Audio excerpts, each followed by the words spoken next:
Hello, everyone, and welcome to a brand new episode of Adastra with your host, Fallenwolf. Oh! Wow, I cannot believe it.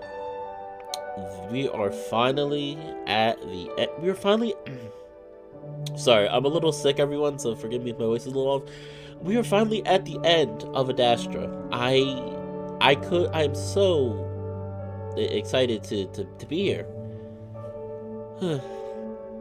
Now, obviously, as you see from the video title, this is going to be the, hold on. This is going to be the, final episode of Adastra, my Let's Play. Let's go to load. I think that's the right one. Stop here. But, as we know, this is going to be the final episode of my Adastra Let's Play. Sorry about the camera. I am not feeling that good. I might turn it on later before the end, as you see my reaction to stuff. But I'm kind of feeling sick, and that's why I'm so sorry about the delay.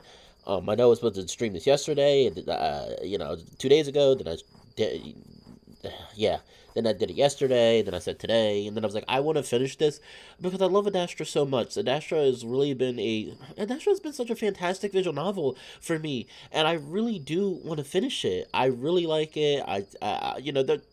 Don't get me wrong, there are some problems I think with it, and I'm going to discuss them at the end. I'm going to give my thoughts on it and explain what I think was done incorrectly, but what I think could be done, what I think was done incorrectly and what I think was done correctly. But I figure I'll wait till the end for that. But this time we're gonna be finishing Adastra. I want to finish it. I want to see what happens between Amicus and the MC. I want to see if the MC decides to agree to the parents' will or not. I know there's a sequel, but I don't know too much about the sequel. So and as far as I know, the MC's not in the sequel. So it could go either way for this one. So that means for me, that's like, it could go either way for me. But I'm really happy to be here. I'm really happy to see everyone. Sorry, I know a lot of people are probably going to miss this because they're probably like, oh, you said you were going to start this time, and you didn't start this time. But yeah. Like I said, once we finish this, I just want to give a heads up. Once I'm finished with Adastra, I am going to take a little break before I do Chemia. I'm probably going to wait for a little bit. Like I said, as much as I love doing furry visual novels, I'm kind of getting burned out with them. I just want to take a break from them. I'm still going to be streaming the ones that I haven't finished yet. I'm still going to be working on Familiar Travels. I'm going to be posting videos of, I'm going to be posting updates of Familiar Travels. Besides Familiar Travels, I'm going to also be posting, I'm still going to be live streaming Minotaur Hotel up to, as far as it's updated thus far. As well as Changeling Tale I've been enjoying. That's an interesting visual novel. I'm going to be doing that. I'm still going to be streaming the ones I've already started streaming, but for a lot of them, I'm going to take a break from doing new ones. So, like, apologies if I haven't played Javian. I just want to take a break. I love visual novels in general, and especially furry ones, but I just need a break. I'm getting a little burned out doing all the visual novels. I want to move on to other stuff. So like I said, if you didn't see, I did do a video for Halo Reach. It's not everybody's cup of tea, and that's perfectly fine, I understand. But if you wouldn't mind giving that a look-see, I know the views were a lot less than I expected that, but I just want to take a break from furry visual novels. I really like them, but it's more I'm just getting burned out doing them so consistently. It's just like, I just want to break from them. I want to focus on some other videos. I'm currently waiting for a bunch of sprites to be done, that I got commissioned already. They should be done hopefully by the end of this week, if not early next week, and then I can move on to making another discussion video I wanted to do. But I really hope that everyone understands. Sorry about if I'm not playing your visual novel. I just want to take a break for now. I'm thinking a few weeks, definitely no longer than 2 months max. I probably won't play anything. I'll finish what I already have on my list, but besides that, I just don't want to play anything else. I just want to take a break for now with the visual novels. Unless something extremely enticing comes along, then maybe. But so, Chemia, don't expect Chemia for about 2 months. I'm not going to touch that. Plus, I'll give it time to update more, because right now it's only on the first build, and it gives me time to work on stuff I want to work on. So, okay, but with all that being said, hello everyone, and welcome to the stream. Anybody that just showed up, I'm happy to see you. I hope Oh, thank you, Nivik. Yeah, it was Halo Reach was something different. Not necessarily, Halo Reach is a first person. It's not necessarily everyone's cup of tea, but it was just something different. I just wanted something that I just want to do something different right now. I love streaming. Let me tell you, let me have a very serious discussion. Um, you guys, girls, people are so wonderful, and I couldn't thank you enough for the support that you've been giving me. With that being sorry, with that being said though, um I do want to say that, sometimes I just get tired of doing the same thing, and it wasn't for you guys, guys, girls, people. I wouldn't, I would have stopped doing this a long time ago. But I'm happy to say it's been about a year now. I would say it's probably been a year now. And I've hit over 500, and it's not just me hitting this; it's all of us. Not like I'm eating it more. Ghosty, what is with you and marshmallows? You're so mean. That's awful. That's mean. But I couldn't have done this without all of you, and I really thank you for the support because I really love doing this. I don't want to stop doing this. Um, I did want to mention too. I'm going to start doing a lot more Twitch. I'm going to be streaming on Twitch a lot more. Um, I was talking to my therapist and discussing how much I enjoy it, and she said the same thing I've been thinking, and she was like, maybe you should try Twitch, and I'm gonna try Twitch. I really do like streaming. I like playing games for you guys. I like having commentary. So yeah, I really do like Halo Reach. Halo Reach is a very fun one. Um, like I said, I'm starting from chronological order. If I wasn't, I would probably definitely start with three. It would probably be three. I'd probably start with the favorite ones, which would be 3, 2, ODST. No, 3. I like ODST a little more than Reach. I just like ODST because it's a different story. So it'd probably be 3, 2, Reach, ODST, and then 1. And then 4, which is supposed to come out. 4, I really don't care for that much. 4, I don't really care for the story. The multiplayer is great, but the story is kind of and the campaign's kind of weird. But anyway, I'm gonna get started. We didn't come here for me. We came here and came here for the story. Before I start, is the audio okay? Don't be afraid to tell me if you think it's peaking. If you don't think it sounds right, don't be afraid to tell me. I'm perfectly fine with you telling me. I will not get upset. I promise. Before, I don't really care for the story. The multiplayer is great, but the story is kind of and the campaign's kind of weird. But anyway, I'm gonna get started. We didn't come here for me. We came here and. Okay, I think we're good. Go through your comments to make me think of your game. I think that was the point, Nivik. I think he was talking about his game. Ghosty, don't worry about that either. I will be posting the Beast. I think the only ones I'm currently doing videos of. The Beast will be the Beast will just be normal videos, and so will I just mentioned it, the Beast, and what else was I in the middle of? The Beast and. Goodness, I can't remember. Oh, Familiar Trials. Familiar Trials, like I said, that's gonna be taking a while. Familiar Trials, I'm gonna be finishing. And Beast, I will still be doing. And live stream, I think I've been doing Minotaur Hotel. Yeah, Minotaur Hotel, because this I'm gonna be finished. Minotaur Hotel and Changeling Tale. So I got 4 VNs already. I'm working with. So anybody who's interested in me playing Lagoon Lounge, you're gonna be waiting a little bit. I'm still trying to figure out how to get Lagoon Lounge 2 on my computer. Anyway, I know that game's a little iffy with a lot of things, but I figured I played the first one, I might as well finish it. Oh, Eternal Eclipse. Shit, that's right. Yeah, Eternal Eclipse I can do. Okay, that's the last one. Eternal Eclipse, that'll be a pre-recorded series.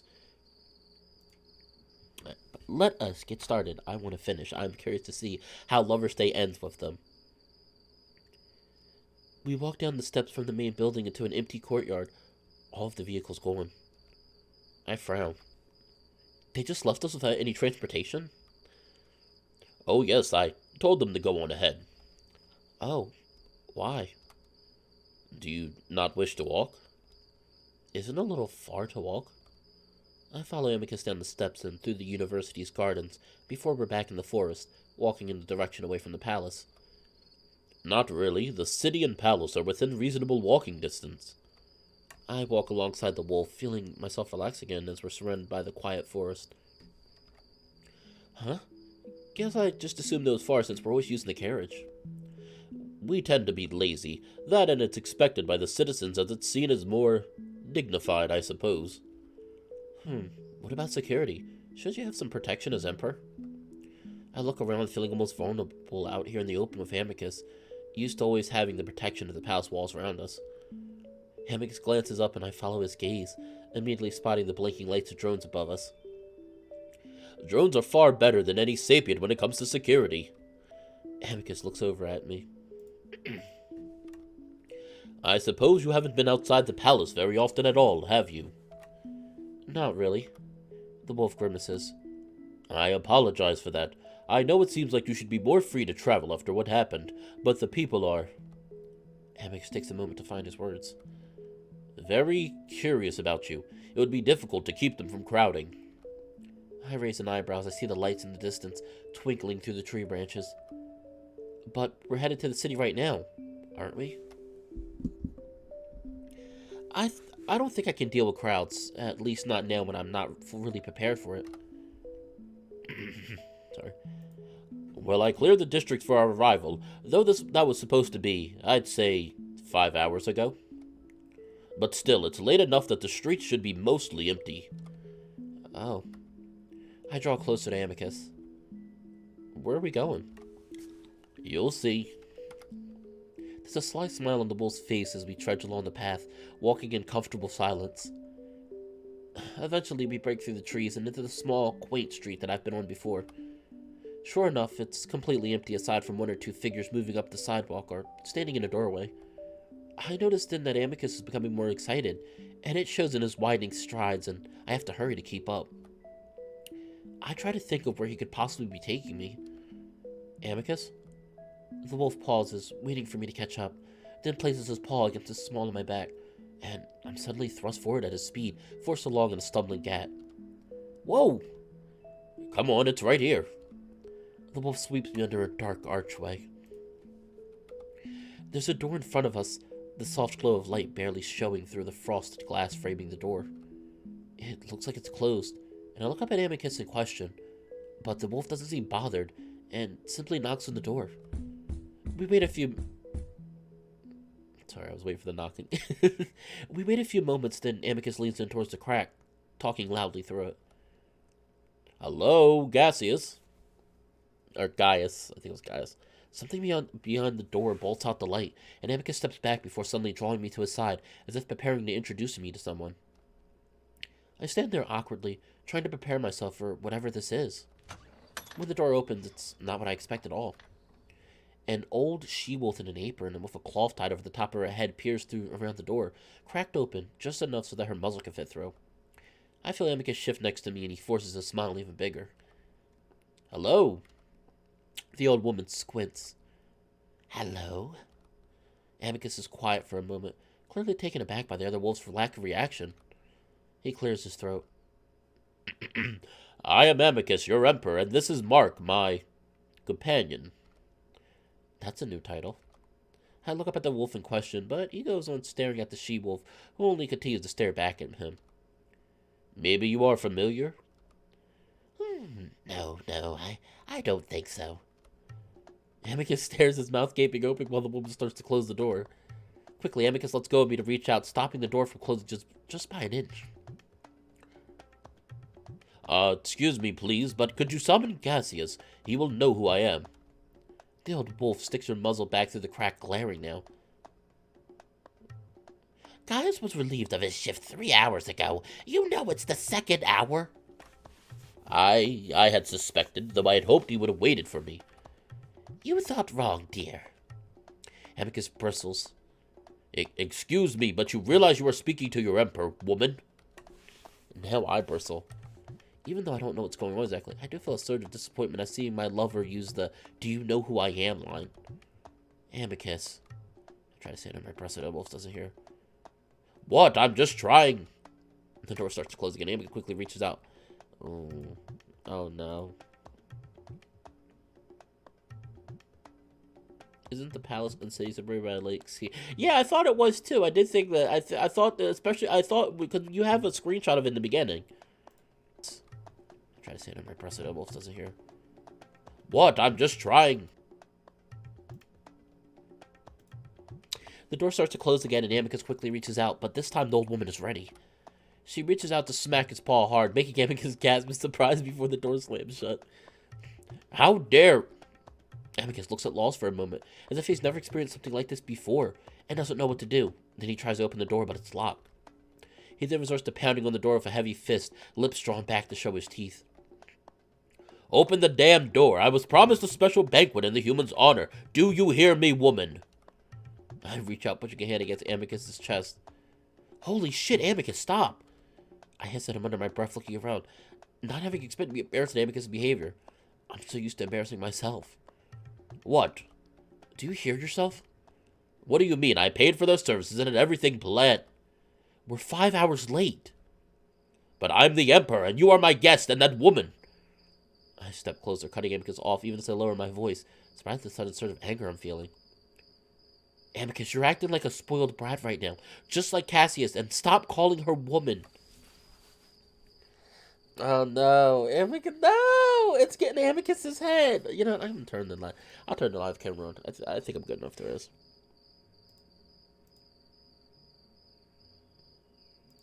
Boop. I am sorry about the lighting. The lighting is not good. I'm going to try to fix that very quickly because I have very crappy lighting in my place. In my room. No, not my place. Slow the contrast just a little bit. No, that's too much.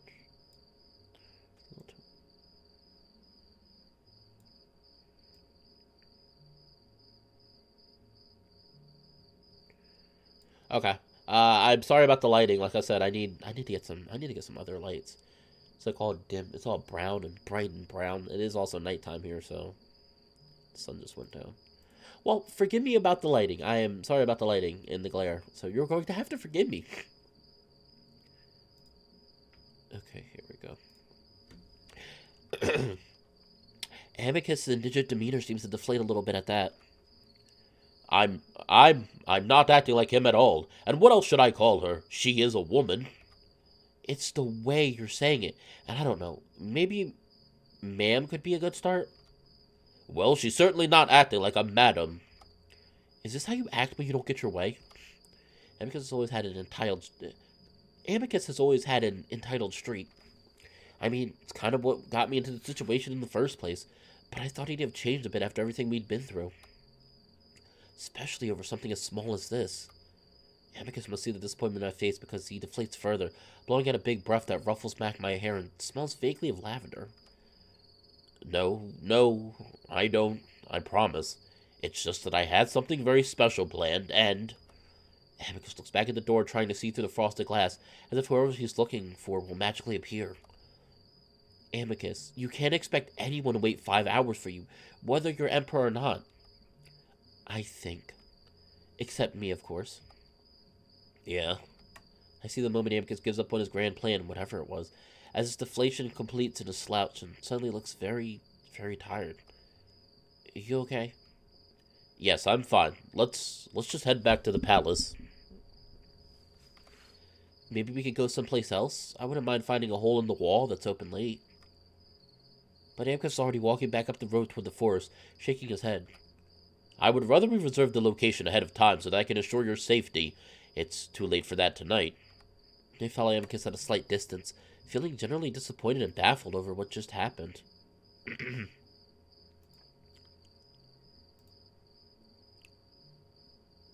Don't go towards the light. The glare is heaven. Yeah, sorry about that. I need to get a different light. Cause I have one of those cheap, because there's no actual lights in my room. It's just one of those like cheap electrical lights that you plug in. I need a new one though, because the brown glare is so strong. Give me 1 second. I'm gonna check something real quick. Sorry, you're gonna probably keep hearing a slight echo. I'm just checking the setting. I'm trying to fix my setting. Towards the light. The glare is heaven. Hello.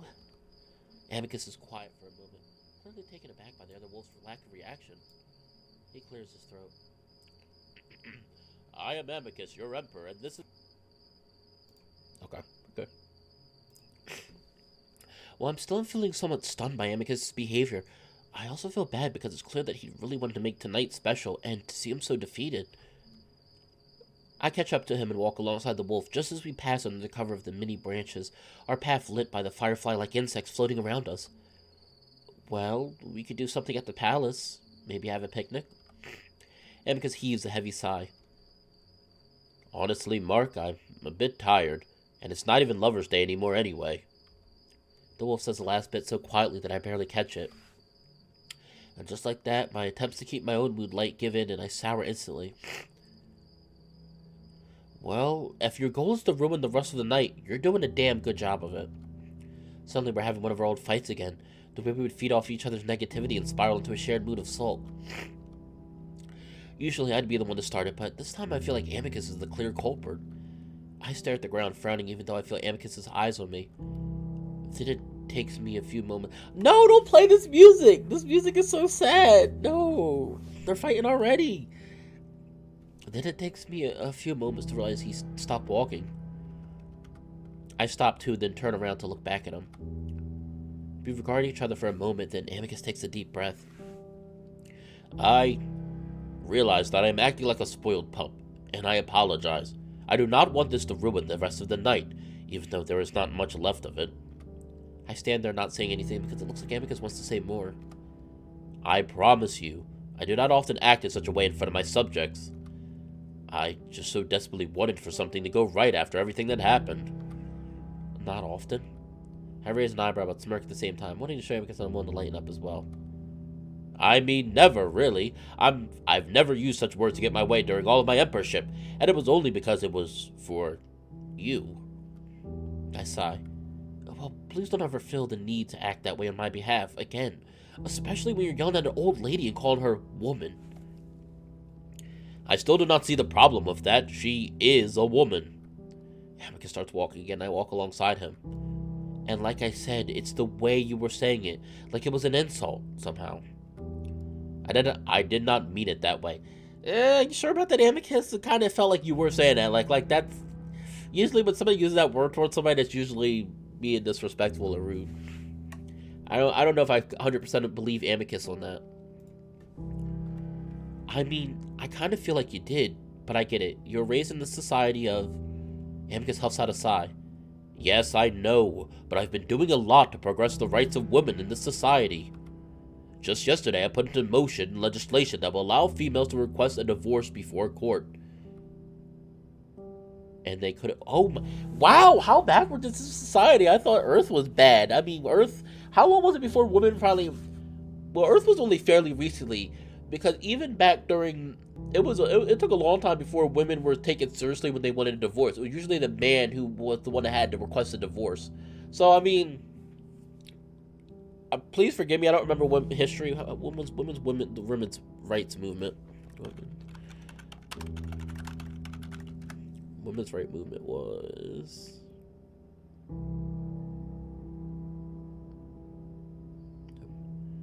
Oh, okay, not as late as I thought. 1848 to 1920, the women's right movement, and women got the right to, sorry, I'm actually doing research, women's right to vote.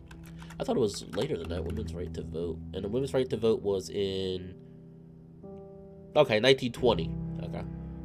Not to get, not to get like that, but I knew women had the right to vote before, African Americans. I think African Americans didn't get the right, because African Americans didn't get the right to vote until after this. Well, they always had the right to quote unquote vote, but the stipulations were extremely harsh for them to do it. And they couldn't before? Well, no, the husband had to. Wow, yeah, that's kind of bad. Like, I kind of like this, though. I like that. This is one thing that I really do love about this. It really does a good job of showing that despite the society is supposed to be so evolved and higher, as you go through the story, you realize this society is actually not quite as evolved as they think. They may have technology, but it's one of those stories that shows just because you have technology doesn't mean that you're a more enlightened species or more enlightened society, because there's a lot of backward stuff with this. Wow. Gods, are you humans going to be like the Chemians, shocked and disgusted by every aspect of our society? I shrug. I mean, some definitely will be. I mean, because we already talked about before, there was also the fact that, like, Amicus said, like, in the beginning, like, his society doesn't look favorably upon, like, gays. So I'm kind of curious. I wonder how they look towards transgender, because if they're not looking good toward gays, I know transgender is probably not a good. It's probably really looked down upon. Women are treated, or women are considered second class. I mean, don't get me wrong. Even in our society today, even in like my country, even in America, women still aren't fully. By law they are given the same rights as men. But they still are. It doesn't mean it's necessarily always followed through, especially with like I just mentioned something about like transgender earlier, especially with transgender or cis. I think that's the proper. We'll use cis or cis women. Yeah, it's one of those complicated topics. I'm not too good in this kind of stuff. It's a complicated topic. Do you not have your own problems? Oh, Amicus, if I could tell you how society was right now, yeah, we believe me, we have our own believe me, we have our own stuff going on.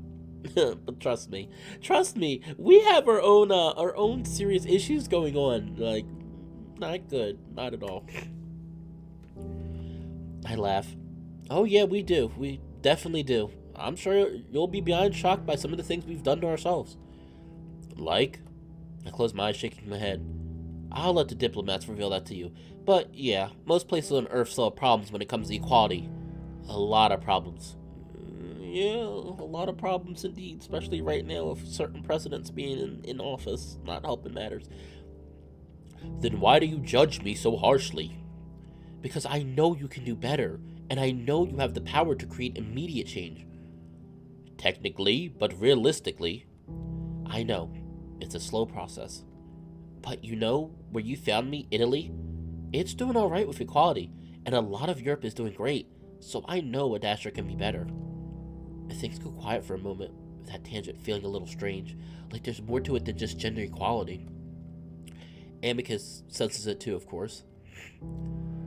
Well, while I know that the parents, through whatever space wizardry they possess, brought us together due to perfect compatibility, sometimes I wonder about their measurements, because in some instances, we do feel worlds apart. I look at Amicus. It's making me feel a little sad. Well, I guess we really are. But I love it. I love that about you. You opened my eyes, you surprised me, and I've accepted the fact that you come from a better functioning society. I'm willing to learn.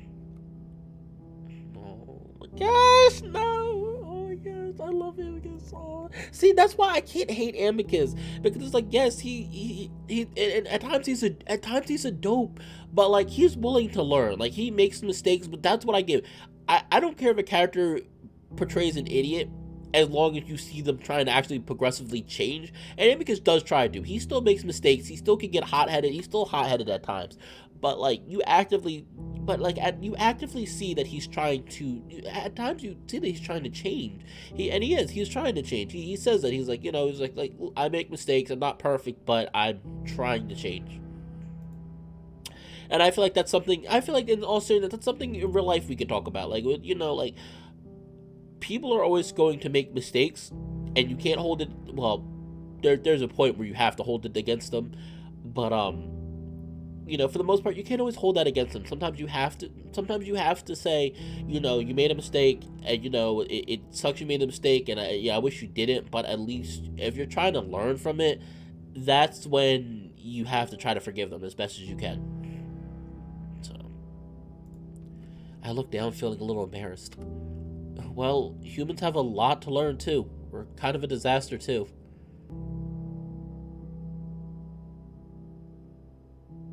I don't know if we're kind of a disaster too should have had been it. I feel it would be better if it said, well, humans have a lot to learn too. We're kind of a disaster. Period. Then let us learn together. But back to what I was saying previously. Mark, we're running out of time, and I need to do something with you. I feel like I missed that tonight. I feel my chest twinge a bit at that. We still have time, I suppose. It's quiet again, and though things aren't really relaxed again, most of the tension has left the air. After a few more after a few more minutes of walking, simply enjoying the cool night air, I clear my throat.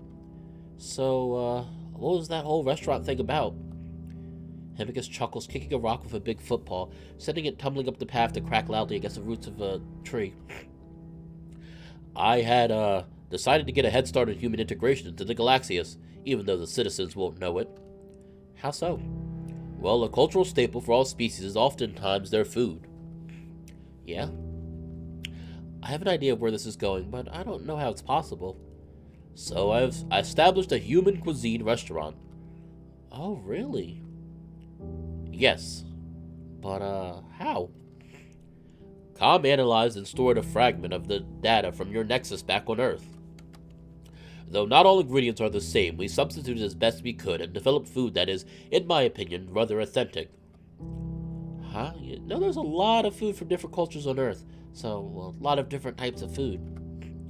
Oh, I kept it all in Italy, at least for now. In fact, our first item was Neapolitan pizza.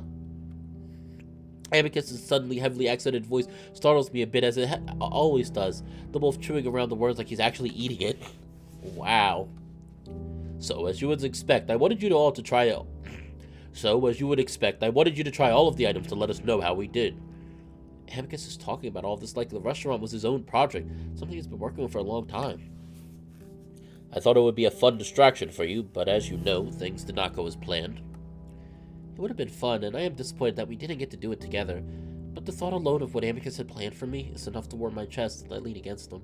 Well, thank you anyway, and I mean it. Amicus huffs and slides his arm around my side, rubbing my shoulder vigorously. Well, we'll do it sometime soon. Can't open it without you giving your approval first. Oh, I didn't know it all depend on me. Of course, the restaurant is named in your honor, after all. Oh, no. Oh, God, really? Oh, God, really? Really? I feel myself blushing at the thought of my name on a restaurant. Oh, my God, it's so nice. It's embarrassing for some reason, but also incredibly sweet. Oh my God, that's so nice. Amicus is so nice. See, it's times like this I want to cry because he's so nice. After all, oh no, oh God, he still makes mistakes. He still can get hot-headed. He's still hot-headed at times. But like you active. Oh, he's so nice. And I think we should have that picnic. Nothing like a third-hour dinner in the moonlight.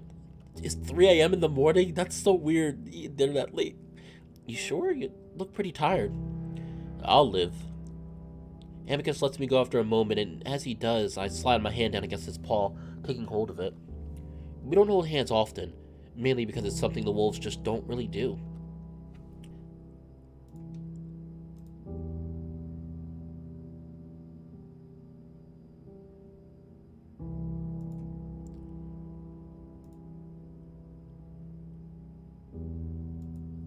But nothing about it feels strange or out of place as we walk down the path, hand in paw, with only the glow of the moon and the firebugs to guide us.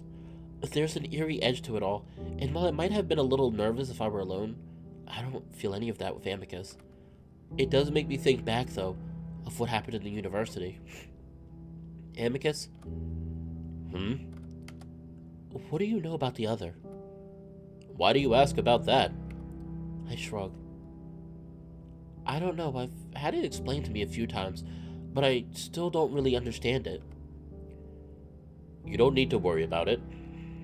I look up at Amicus, glaring. Are you serious? I'm not saying that to exclude you. It is honestly something you do not want to fret over. It's thousands of years away, something you will never see. I look back down at the ground, frowning.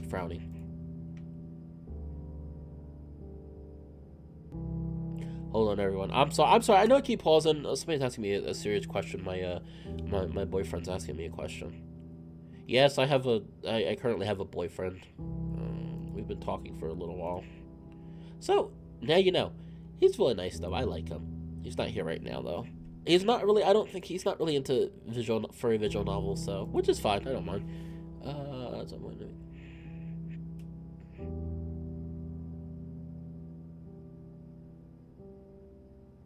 Sorry, give me 1 second. I mute myself for just a minute.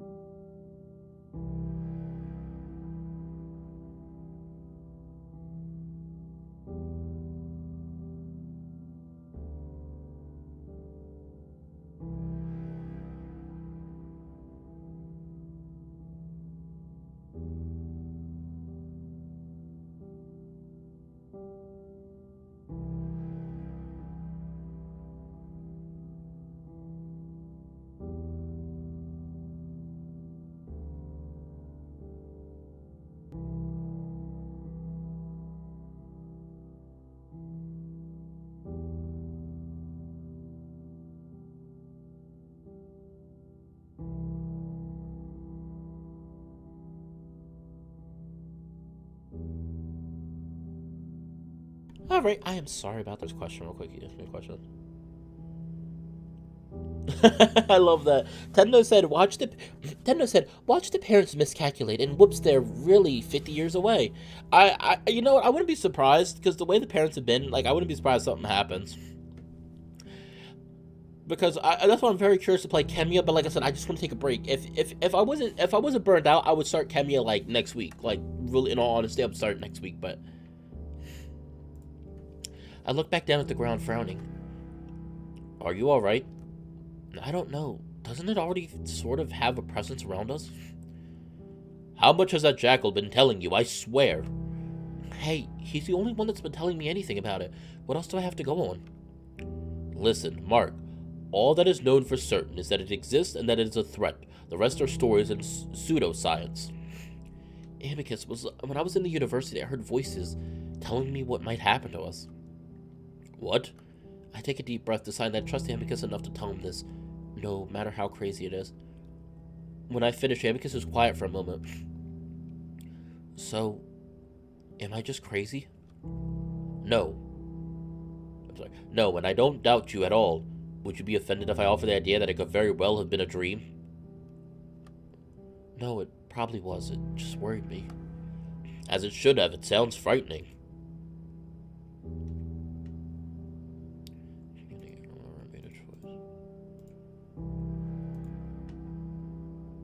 Am I just crazy? No. I'm sorry. No, and I don't doubt you.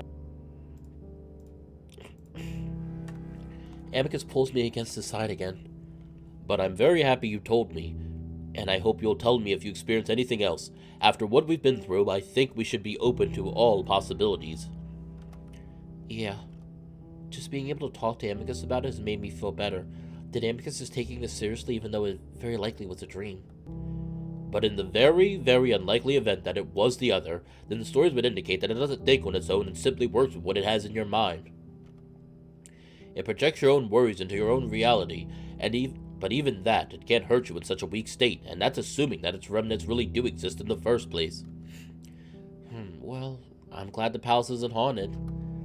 Well, having lived there all my life, I can guarantee you that is the case. I've never seen anything unexplainable there. This forest, on the other hand.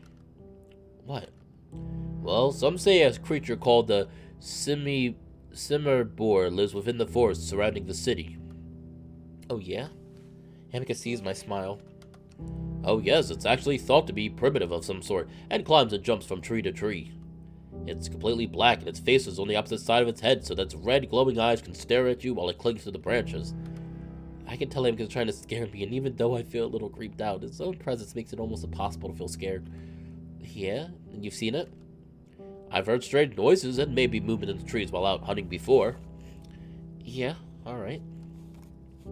Amicus smirks at me as we continue walking, and even though I know he's teasing me, I still feel that prickle of paranoia in the back of my neck. I distract myself by telling Amicus about our own primitive cryptids back on Earth. Despite the bad start to our lover's day, I find myself happy, just being able to have this strange conversation with my wolf. Oh. Okay, that ended a little better. Oh, are we going back to the island? Cobb sends our food, mostly leftovers from the dinner that we've missed, out to us in a floating basket as Amicus prepares the sightseer. We board, and soon enough we're heading out toward the island, the one that I haven't been to since I followed Alex there with Nephro.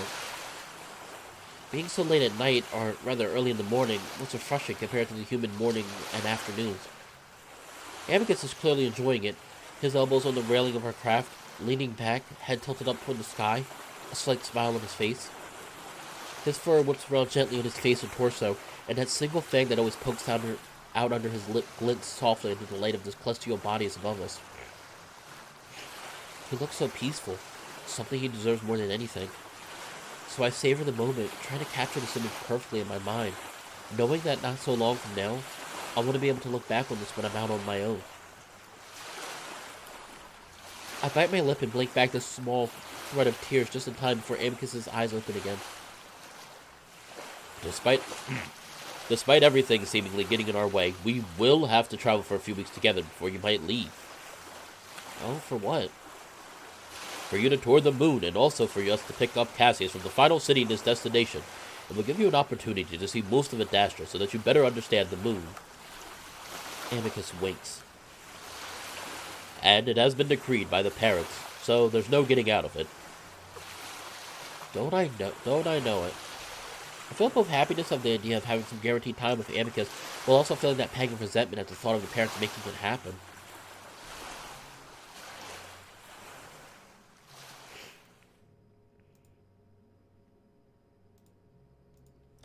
Our craft pushes up onto the beach, and Amicus hops out before reaching out a paw to help me down onto the sand, even though he doesn't have to. I bring the blanket while Amicus carries the basket, and we set things out in roughly the same spot we did all those months ago in my first weeks here. Only months. It feels like years. As we set out the food, I do kind of wish we had Neapolitan pizza, as I see the usual bread, cheese, olives, and poultry, along with various vegetables I've never been able to identify. Still, it's good enough, and I'm just happy to lounge next to Amicus while we eat.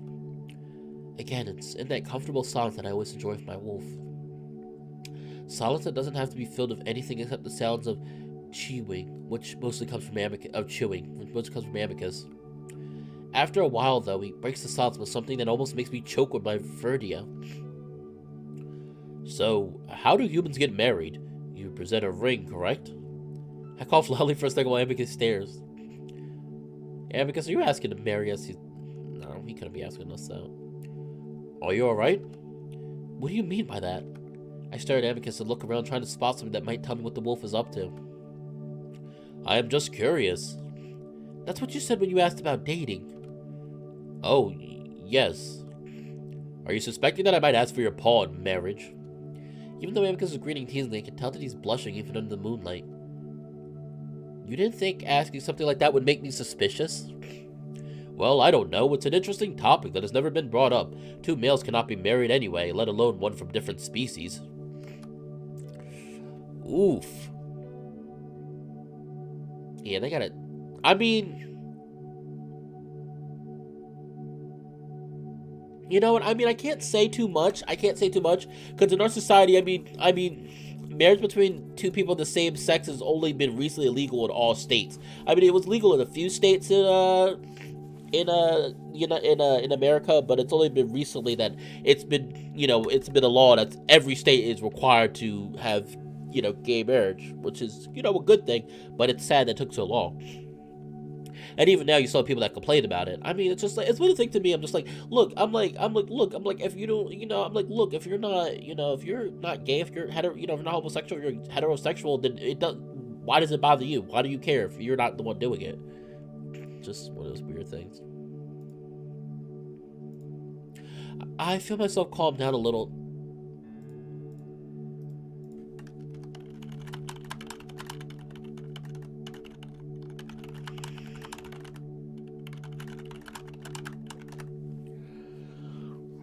Sorry, everyone. Still typing. I hate having to type when I'm doing this, but it's like, I hate having to do this when I'm typing, but, 12 people. Nice. Hit the double digits. Also, hello there, Resident Evil 5 PS4 player fan club. Wow, that's a fancy name. I feel myself calm down a little, not sure how I would have reacted if Amicus had just whipped out a ring then and there. Amicus is still looking at me, expecting an answer. I swallowed the thing. I guess you just propose to the person you want to marry. Then you go to the courthouse and sign the papers, and it's official, I think. I don't know, I've never been married. And in some places, males can marry other males, right? I narrow my eyes. How would you know that? Again, I've spent some time with your Nexus. It's only fair I do, considering you've been spending so much of your own time learning about Adastra. I'm starting to see why Amicus might have been so busy these past few months, starting up his own restaurant and learning human culture. Well, you're right. There are a lot of places on Earth where you can marry the same sex. Amicus looks off into the lake. That does sound rather nice. What about Italy? I glance at Amicus, noticing the interest he's been taking in the country he abducted me from. I suppose the place for him to look to for inspiration, a vision of what Adastra could be, which makes sense. It's the location of the uplift, of course, but it also has a turbulent history, and politics had always been raucous and unpredictable. But considering where the country started and where it is now, Amicus wouldn't be wrong to find inspiration there. Again, Amicus was waiting for his answer, and I have to think back to what little I researched about the topic. Sort of. I think civil unions are a thing, which is pretty close to marriage, but not really. I think if you marry someone from a EU country, you can... I realize Amicus might have no idea what I'm talking about, even though he seems to be listening intently. Anyway, yeah, sort of. Civil unions. Mostly marriage, but not really marriage. I think it'll happen there soon enough. I mean, soon though. Sounds complicated. Yeah, it gets really complicated. Amicus is still looking out at the lake. You want to swim? I blink. No, the water will be freezing. So I don't want to die of hypothermia? Amicus coughs. You really are a pup. It's not that cold. I roll my eyes, feeling a little whiplash from the sudden change in conversation. Then I yelp with surprise. I feel myself getting swept up from the ground, easily held up in Amicus's strong paws. Hey! I'll show you. I'll show you. What? I struggle in the mole's grasp, very much not in the mood to be dunked in freezing cold water. Amicus's strength can't be matched by me, though, and the waves get louder as the wolf walks closer to the water's edge. Amicus, my robe! Realizing that a dip in the lake is inevitable, I start to try and struggle out of my garments, but at that moment I'm suddenly set back down with my feet. Dazed, I stumble. I'm right at the water's edge where the waves are crawling up the sand just a few inches from my feet. The lake stretches out to my right, dark and expansive, the blackness broken by the shimmers of silver light reflecting off the rippling water. It takes me a while to finally focus on Amicus. That's because he's kneeling on the beach, reaching up toward me with both paws, and I see what is definitely a ring held between the pads of his fingers. I stare. Oh my gosh. No, you can't do this to me! No, you can't do this to me! Oh, he's gonna you can't do this! Oh my god. Oh my god. He's gonna propose. I knew it. I should have known. I was like, damn, Sam. I'm like, why are you asking about marriage? Oh my god, this is so sweet. Oh, so nice. Oh, I love this. I love this VN because it makes you feel so good. It makes you feel like they really do feel Oh, Amicus. Amicus is Amicus. He's gonna propose. He's gonna propose. Oh my gosh. Oh, I love this. I love this VN because it makes. Amicus clears his throat, his bravado from just a minute ago having quickly faded, replaced by a look he'd once worn when he offered me a bouquet of flowers in the gardens. Will you be my husband? I continue to stare. Amicus stares back, clearly trying to keep a confident look on his face, but after a few more seconds it fails. I know what I'm doing this time. I was sure to research it. I know what this means. He stubbornly holds up the ring. Now I get a good look at it. I'm not sure if it's just reflecting the sky, but the ring appears to be a dark, dark blue with tiny speckles of sparkling stones dotting the rim, just like the stars above. A thin strip of silver wraps all the way around the band, straight down the middle. But you said males couldn't marry each other. I mumbled that out stupidly, not sure why it's the first thing that comes to mind. Amicus ducks his head slightly. No, but I am Emperor, and I know that might sound bad after what happened earlier, but I want this, so I will have it. Amicus looks back up at me with a determined expression. That is, if you will have it as well. I'm frozen, and that determined expression melts away once again as Amicus looks like he's about to panic. 8 years, Mark. That is too long. We need something to bind us together, to always remember, to have something when we reunite. A few more moments of silence. I see Amicus's paws faltering, starting to pull back, and that's what finally gets my stupid brain to force me to move, reaching down to gently touch the ring.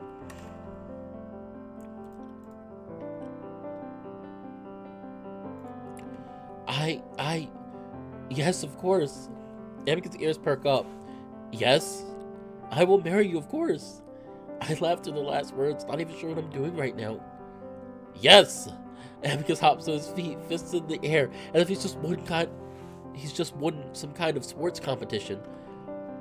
Before I can say anything else, he's crushing the air from my lungs with the force of the hug he pulls me into, pressing his muzzle against my lips.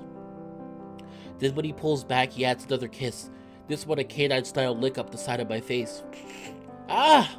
I flinched back, surprised by the gesture. It's a juvenile show of affection, something a pup would do, and something Amicus has never done to me before. He looks happier than I've seen him in months. Mark, I'm going to be the best husband there ever was. I love you. He pulls me against his body again, more gently this time, looking into my eyes. Though I know that marriages with Adastra are more pragmatic, it seems that Amicus has, for the most part, educated himself on the more emotional, romantic meaning it holds on Earth.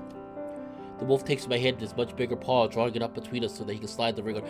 I really wish there was CG. Is there CGI? There better be CGI, because this is the perfect moment to have CGI. Amicus chuckles as it's clear that it's much too big, at least twice the width of my finger. I'll have to have it fitted, of course. I simply wanted it to be a complete surprise. It worked. I was worried, but you didn't assume the usual position I examined in the images Com showed me of a human proposal. Position? The male is on one knee and the female does this. Amicus assumes a look of surprise, both paws up to his muzzle. I'm laughing as I hold up the ring up to the moonlight, examining the tiny speckles of sparkling stone embedded in the dark blue metal. I also thought a stretch ring would be most appropriate. Stretch ring? Amicus reaches out, taking the ring from my fingers to hold it up between us. It symbolizes space and the stars, of course, but this... Amicus points a blunt claw at the thin strip of silver running around the middle of the band. This symbolizes connection between those who are long distances apart. Yeah? Yes, some believe that the shape of our universe is spectral, and that it sort of folds in upon itself. Amicus sees my furrowed brows. Think of it like this. If I walk in that direction... Amicus points out across the lake. In a straight line for many months, eventually I will end up right back here, next to you. So there is a belief that the universe could hold a similar shape, a sphere that is expanding in this ring.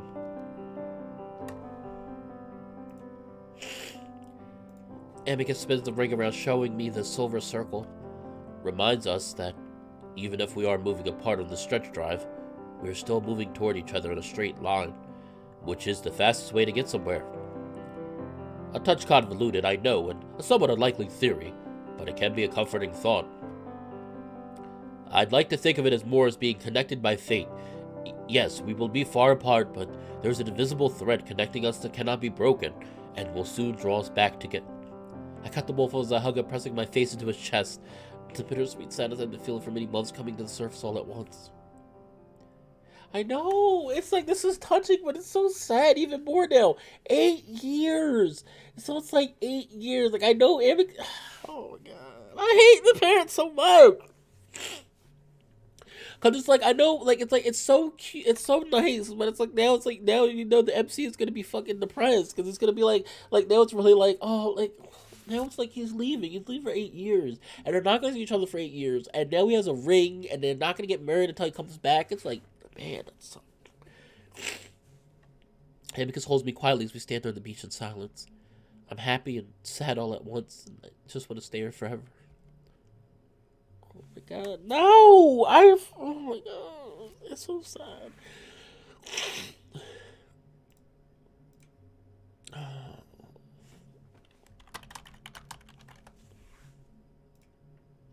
That is sad. As we stand there on the beach in silence. I'm happy and sad all at once. I just want to stay here forever. Okay. We make our way back to our room, the sky bathing in the light and with the approaching dawn. Along the way...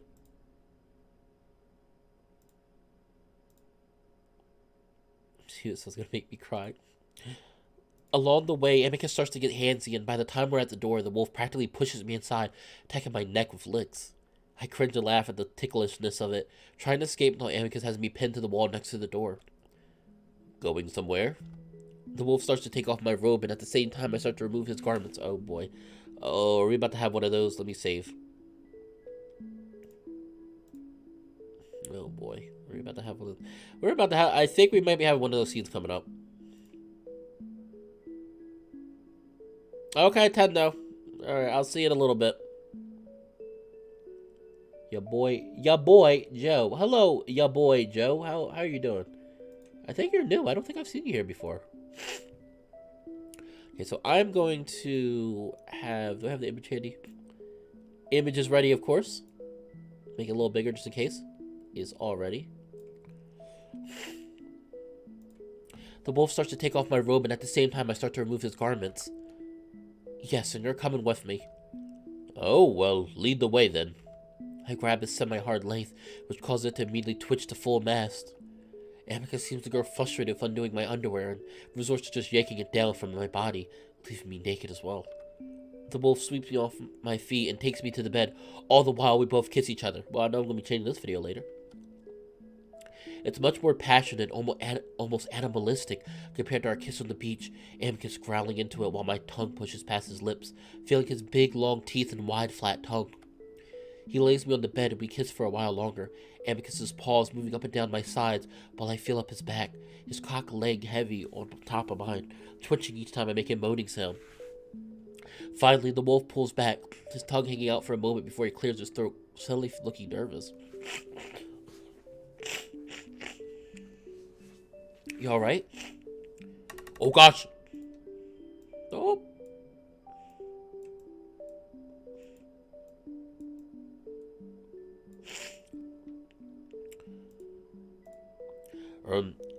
Yes, but there was something else I wanted to do for Lover's Day. Yeah? I look around wondering what else could be done aside from what we were doing right now. I would like to attempt some type of, what would you call it, penetration? My heart skips a beat.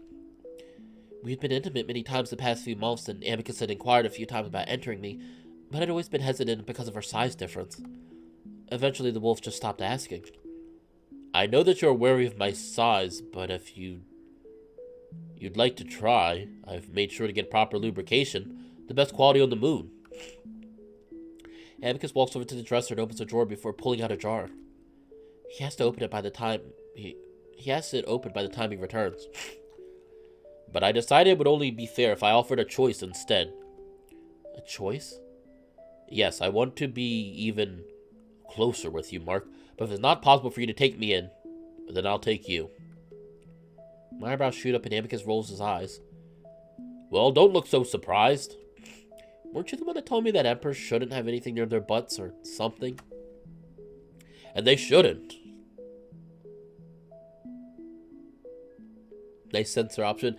Oh, hello, Blade. How you doing? Yeah. Well, what can I say? I like the face that the character makes. This is from Familiar Travels. Actually, I tell people all the time. This is actually from Familiar Travels. I haven't played the route yet, but this is from Kaj's sex scene. So I can't wait to do Kaj's route for Familiar Travels, because I first of all, I'm surprised he has a sex scene. I'll get to that when I play the game. Because for some reason I thought his character wasn't a romance option. I thought his character was just a friendship option, and then I was like, oh, he's a romance option. And they shouldn't. Amicus blushes furiously. But if you're to be my future husband and we keep it from the public, of course. And I would still like to try to enter you, as I feel that suits me better, but I'm going to leave the choice up to you for Lover's Day. So which position would you like to take? I'll ask everyone here. I will be nice. I kind of want to go bottom. Only because Amicus is so sweet, and I know we know that he really wants to be the top. But I will let the audience decide. Should we top or bottom? And this option is for us. So, like, if we top, Amicus is going to be the bottom. If we bottom, Amicus is going to be the top. So, which one should we do? Okay, one person said bottom. All right, we got a vote for bottom. We have a vote for bottom.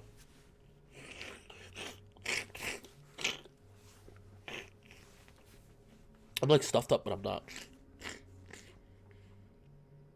Come on, everyone. Vote. We're so close. I want to see what people vote for. Like, I want to see what people vote for. I want to see what people do. Which one should we do? Hold it against them. But, you know, of the data from your Nexus back on Earth. Though not all ingredients are the same.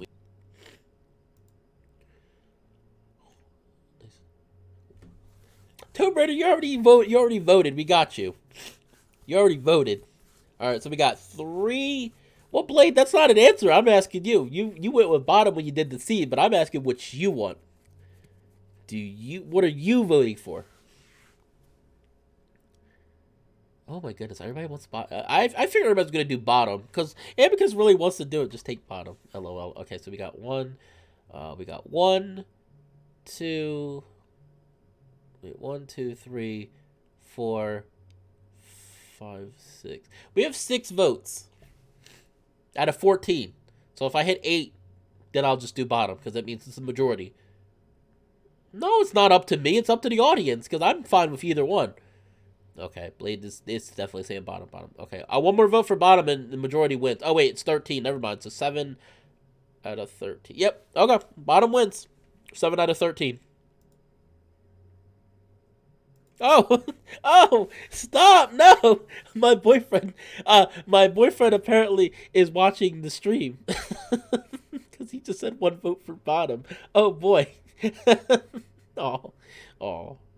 He's really sweet though. I love him. I really do. Like we haven't been dating that long, but like he's fucking fantastic. He's fucking fantastic, and I love him. All right, gonna do bottom.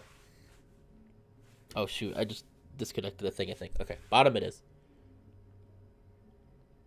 Bottom it is.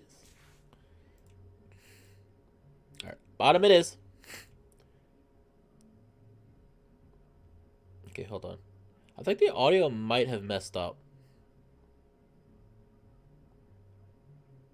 Yeah, Red, he's really sweet. I really do like him. I like him a lot. At first I was I don't know. At first I was a little worried because I've dated a few times online but he's real nice everyone. I really love him. Like I think about him a lot. And it's like oh my, I feel like one of those like not to get too much into it, but I feel like one of those giddy girls that's like one of those giddy girls that's always like oh my boyfriend is so sweet and I love him, and it's like it's super cute, and it's like even though like it's like I don't know how to describe it. I get happy talking to them basically, so I get really happy talking to them. Like it's like so I know I really do like him because it's like I get really happy when I talk to him, and I'm like oh he's busy at work, but I understand we're both busy at work sometimes, so it's like. Can't always talk, but I do love him. I do think I do feel I love him. I was gonna say I think, and I'm like, no, not I think. I do love him. So, crossing my fingers that this works out. Okay. I think the audio messed up. I'm going to reboot it real quick. I'm gonna save, and then I'm gonna retry it again. To load. Okay, or maybe not. I don't know. Okay. Maybe not. I look between the wolf's legs, and though I'm nervous, I know that Amicus will do his best to keep me comfortable. Amicus follows my eyes and looks down on his crotch, then back up at me, frowning.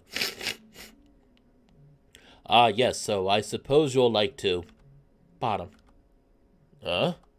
Look how surprised he is! Oh my gosh! Oh, he's so surprised. He is so surprised that we went with bottom. Like he was really disappointed. He's like, "Yeah, I guess you want a top." He's like, "Yeah, go bottom." Like, oh. I'll try being on bottom. Let's just be careful. Oh well, of course. I plan to take it very slowly. I see the wolf's dick twitch as he quickly hardens up to half-mast at just the thought of penetrating me, making me feel a little nervous. The wolf is focused on dipping his fingers into the jar while approaching me. My heart starts to hammer in my chest as I move to stand by the bed, watching as Amicus grabs up his length to slather the lubricant over his ebony cock. It hardens further in response to that, and that's finally when he turns to me, his ever-growing length swinging gently between his legs. Hopefully I'm censored enough. It would really suck if right now if I got the stream shut down. Like it's like we're gonna shut you down. It's like damn it, because I really do want to play this on stream. I don't want to have to end up doing this as a pre-recording. I swallow hard, moving to sit on the bed, trying not to look nervous. Of course, Amicus picks up on that right away, and he gently sets a paw on my shoulder.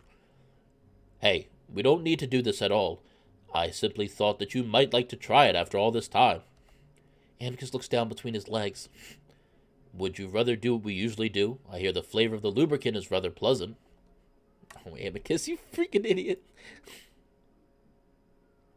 I'm gonna want to get ready for a big screen. Oh boy, you might want to make that face bigger.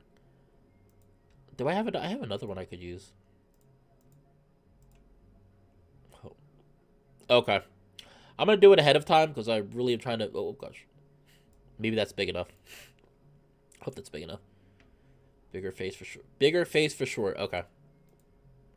Amicus starts to raise his lubricated fingers to his mouth, about to lick before I grab his wrist gently. No, I'm just not sure what to expect. I want to do this. Get used to it so we can do it more often. Amicus smiles at me, then hugs me tightly, pressing our naked bodies against each other. I shiver slightly at the way his fur tickles my skin, the way I can feel his muscles and bulk through the flattened fur, the way he rests his square jaw on the top of my head. The combination of power and soft gets to me like it always does, and my own cock twitches to life. Well, expect me to be very gentle, and if anything becomes too much for you, simply say so, and we will stop. Thinking to use something more familiar instead. Well, it's Lover's Day, so I want to make it special. Tonight is already special, Mark. Don't worry about that. I only want to be with you right now. Amicus tilts my chin up and kisses me, a paw sliding down to cut my rear. He gives it a gentle squeeze before wrapping a paw around my legs and leaning me back so they can lay me on the bed without breaking the kiss. I hold on to him, sliding my hands around his broad back before more timidly sliding them down, then grabbing and squeezing his ass. Normally this would make him yelp or scramble away indignantly, but this time he just gasped against my mouth with surprise. Didn't last while dragging his muzzle down my torso.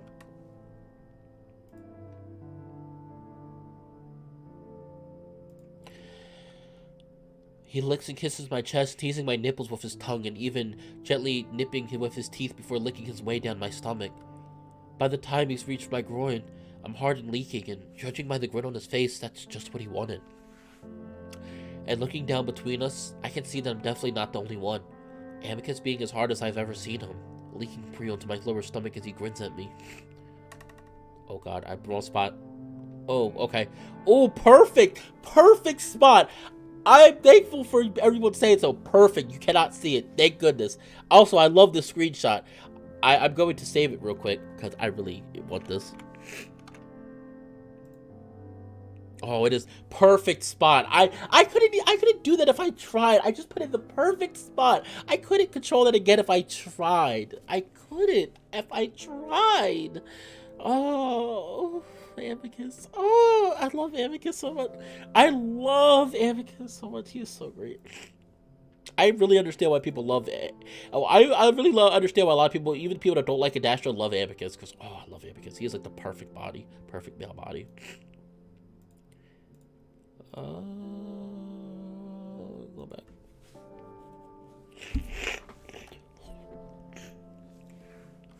It seems that you've become aroused, young ape. Is there something that you find tantalizing about a wolf like me? It's hard to answer as I'm a bit distracted by the way our dicks just press up against each other. Amicus's hot flesh gliding smoothly against mine each time he moves. I think it's the other way around, young pup. Amicus grins as he just smears Supreme across my stomach, the gesture having a rather territorial feel to it. It's a wolf thing, but it gets me even more excited, and when Amicus finally gets more lube, he gently spreads me, then begins to coat my hole with the slick substance.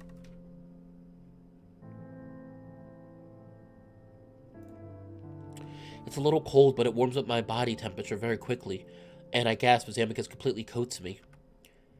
I am going to reach inside a bit to help loosen you, if that is all right. I swallow, but not quickly. The intimacy of having my own lover touch me in such a private place, making my cock jump onto my stomach. It does it again as Amicus pushes in a little bit, and I lean my head back, just experiencing the feel of his pads gently circling my entrance. It's a little embarrassing, but I'm getting really hard, and when Amicus leans forward to lick my length, I gasp and push him away with a hand on his forehead.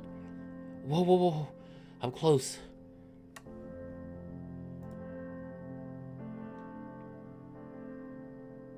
Okay. Thank you for letting me know. I always get nervous doing these kind of scenes, especially in a stream, because one, I'm always remember extracurricular activities got me for the shower scene where they shut down my stream. I didn't get like a strike, but they shut down my stream. So I always get a little nervous when I do these because I'm always like, oh, please don't let YouTube, please don't let YouTube shut me down. Please don't let YouTube shut the stream down because I know they're really iffy on that kind of stuff.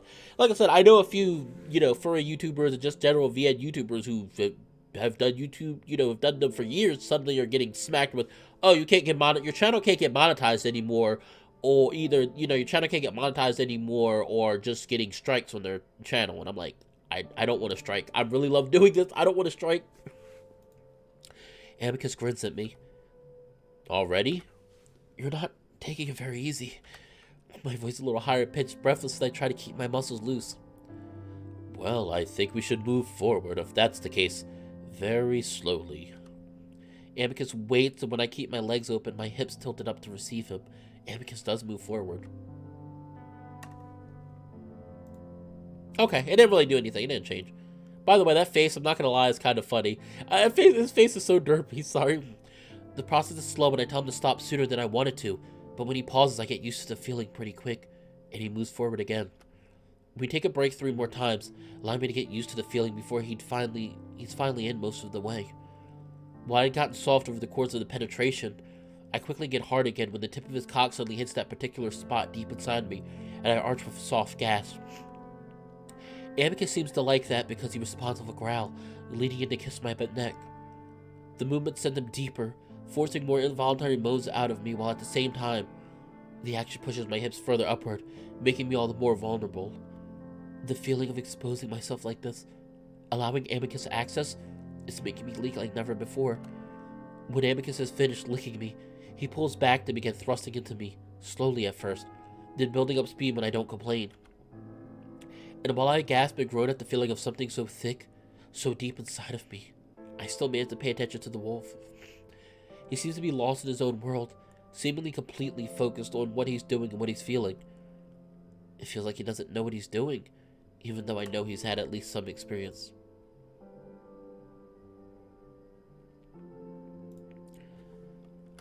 It's rough and kind of sloppy, but it's my wolf doing it, and that's enough to get me close again. Very close. I'm close. I see a brief look of surprise on Amicus' face before he picks up the speed, only bringing me closer to a climax. I can tell Amicus wants to come at the same time, and somehow he makes it, tenting up just as I do. I grit my teeth, watching his face as he stares at the ceiling, his mouth hanging open, even drooling a little as he tethers on the edge of climax. Without warning, I pull him in tightly, wrapping my legs around his waist and forcing his length the last few inches in. This forces a choked groan out of Amicus, his eyes widening even more before he slumps forward again. His paws slap the bed cover as he leans forward, tensing then shuddering as he unloads himself inside me in waves.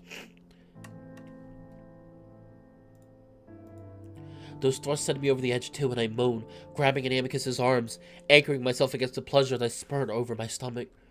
I moan even louder when Amicus thrusts again, forcing another spurt out of my cock, followed by a few more, each of them in sync with Amicus' cock ramming into me. Amicus' moans transition to growls as he leans further forward, his tongue hanging out, wincing, one eye shut as I feel his cock spasm one last time inside of me before the wolf collapses. He cushions his fall with his elbows on either side of me, leaning in until his head comes to rest on my chest. We both lay there, gasping, not caring about the mess, just quietly enjoying each other while I feel him slowly get smaller inside me. Happy Lover's Day, Mark. Happy Lover's Day. I promise I won't ruin the next one, even if that might be 8 years away. Well, that's a lot of time to prepare then. Amicus laughs and leans in to kiss me again. Oh my gosh, 8 years. Alright, also we're done, by the way. Alright. Sorry, Cash. You're going away until I probably until next time. Boop. I love and that's what I love too. It doesn't a lot of times with VNs that have sex scenes, a lot of times with those things, they tend to go on for too long. And I feel like that scene did it just right. It was around for a good amount of time. But sometimes I feel like they can go on for too long, and I think that was a perfect amount of time. gosh, no. I hate it because I really love the couple and they're so away from each other, and I hate it, and I get it because it's like long distance relationship times 2. It's just awful. My last full day on Adastra comes just as soon as I thought it would. Too soon. As I sit on the stone bench, breathing in the cool early morning air, I find myself trying to think back on the last few months, even the last few weeks. It's all a bit blurry. The days continued in the same way, me with too much time on my hands, while Amicus was kept busy by a rapidly changing empire. With its assigned role already in progress, I've mostly been left to wait, and while the wait seemed torturously long, it simultaneously seemed unrealistically quick. It feels like only last week that I was touring the moon with Amicus, visiting the major cities on our way to pick up Cassius. Oh, I should probably let him know he can come back. Hold on. Let Tendo know he can come back because he stepped away for a minute.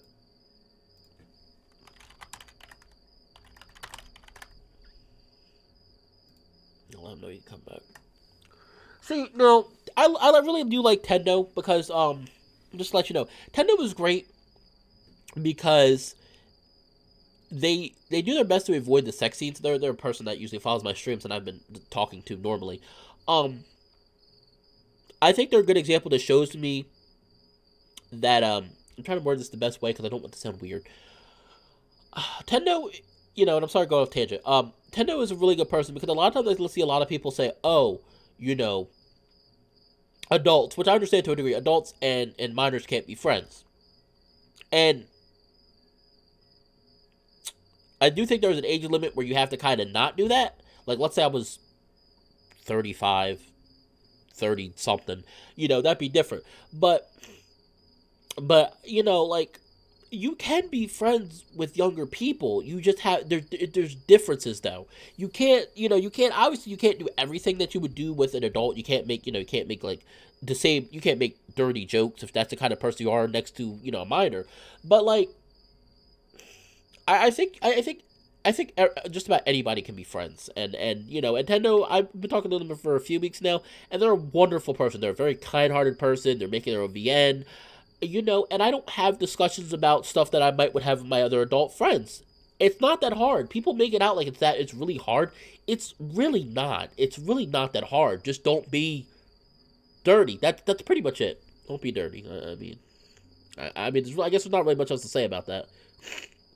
But, no, Tendo's been a real nice person. They're real friendly. They're making their own VN called Eternal Eclipse. I'm going to be playing that on the channels soon. I keep saying it, but I just wanted to finish Adastra before I start on something else. So, they're a real friendly person, making their own VN. Very, very sweet, kind person. And, I'm glad I started talking to them.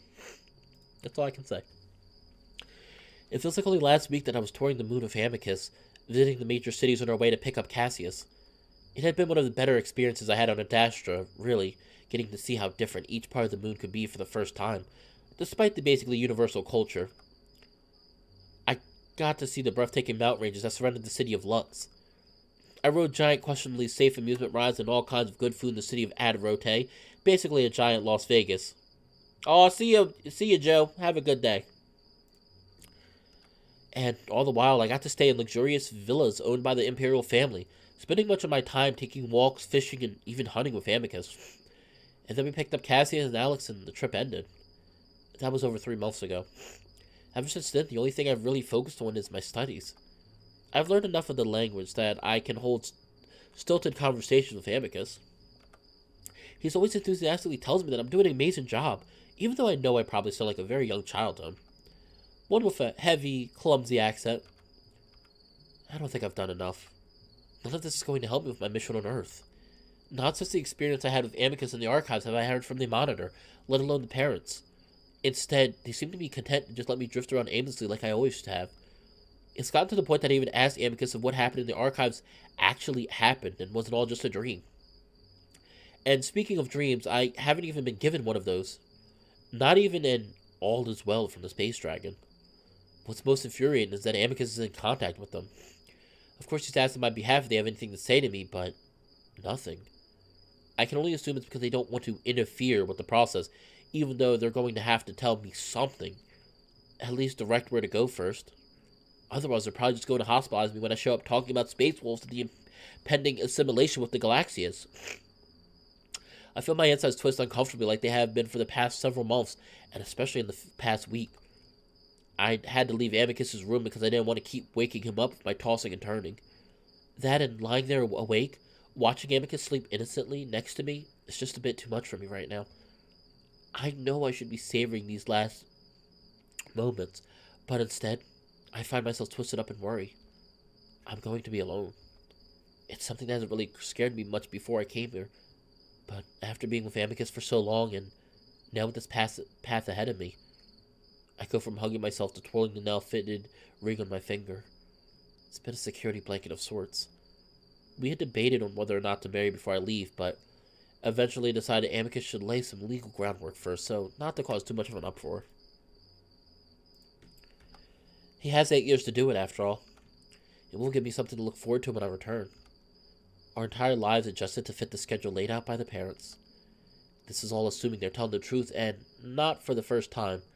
I wonder if I can really count on them to make sure I return to Adastra. They're controlling everything, and I don't think they would be sending me on a mission that would somehow result in me never coming back here. That's the whole point. I'm uniting 2 different worlds. I sigh, closing my eyes at the ridiculous weight of that statement. This is all wrong. I've been trying to ignore it for months, but somehow something here is wrong. I open my eyes again as I hear shuffling steps up the path. For a moment I think it's going to be Amicus, maybe having woken up and found me missing from the bed. It's what I hope to see, even though I know he needs to sleep. I'm under enough stress right now that I'm willing to be selfish. But no. I'm a bit surprised to see Virginia walking along the main path, heading down as she manipulates one of those transparent tablets that the officials around here have. As she gets closer, I let out a soft cough so I don't surprise her. She looks up, her pace slowing before she realizes that it's me. I'd assumed she would just continue on her way, but now she deliberately walks in my direction. Pleasant early morning to you, Mark. Good morning. I must say that I am a bit surprised to see you outside before Vita has even risen. I shrug. Had trouble sleeping. There's a pause and Virginia gives me a look. What did I think is sympathetic? I imagine. More silence. Even now, at the very end of my journey on Adastra, I feel the stiff, awkward wall between us. Out of everyone I've met in the palace, I feel I know Virginia the least, and that includes Alex. While her intentions became clear to me, like everyone's eventually did, I literally know nothing else about her. I try to fill the silence. So, what has you up so early? Virginia raises an eyebrow. We have run out of time to negotiate funding for a few smaller provinces to the north. I'm using the early hours to make time. That doesn't sound fun. It is not meant to be fun. My life is now dedicated to serving the Empire. My own concerns do not matter. I sigh. Listen, I'm going to be honest here. You seem less happy than when you were before you had this position. Again, my concerns are not important.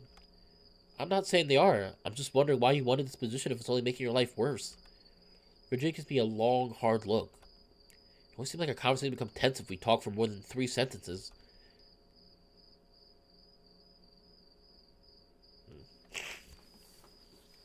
I think that you are not understanding the concept.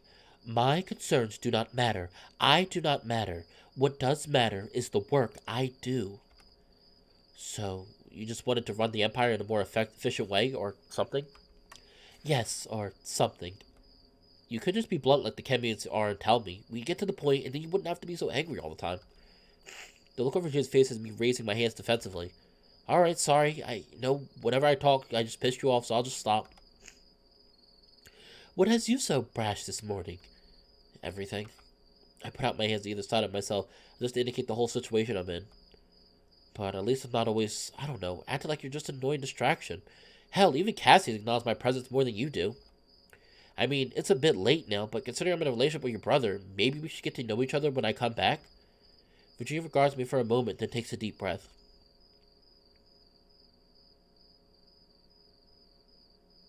Mark, I know you are leaving tomorrow, as we all do, but I also know that you will be back, and I will be made to work with you for a very long time, likely the rest of our lives. I frown. How would Virginia know I'll be working with the Empire? Is she supposed to know that? I start to wonder if the parents are talking, just not to me. Virginia answers that question next, though. Amicus told me, as he should have. Considering my position, it will help us prepare, at least in secret. I wonder if the parents told him that was okay. I don't want to deviate from the plan at all to risk my mission. Virginia interrupts my thoughts, though. But I will say this once, and never again, so remember it when you return.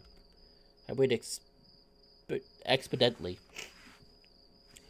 While young, my brothers and I experienced very different sides of my father. He coddled Amicus, neglected Cassius, and, for me, there was a sort of in-between. He paid me very close but strict attention. Unlike my brothers who received lessons in maths, science, and combat, I was given lessons in speech etiquette, but mainly I was subject to long, cruel sessions of behavioral molding.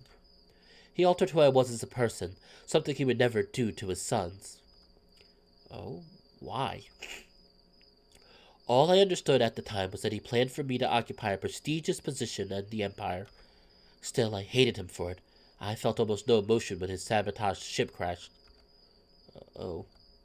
Yes, odd how he would project himself to be the most egalitarian empire in our history, yet treat his own daughter like clay that he could shape in any way he wanted. And I'm really at a loss for words. But, following his death and the resulting power struggle, I came to learn why, and the reason was rather simple. If I were to be the first female in a particular position of power, I needed to set an example. Not only that, but I would need to ward off attempts by those in power to undermine me. My mind was already trained for the deceit I would come up against, and it serves me well, even now as officials spread rumors and attempt to discredit me. Amateurish rumors, I'll have you know. Seems they can't think of anything more complex than saying the reason I got so much done is because I'm a whore. But Father personally made sure I understood the most important lesson in this empire. Trust no male. It's what will keep me alive in this role. While I still hate Father, I understand him now, which is better than just hate.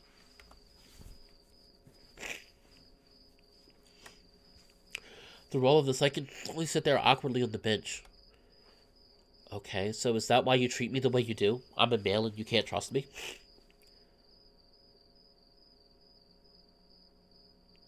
Mark, I trust no one. I simply don't have to worry about women because they hold no power. Yet.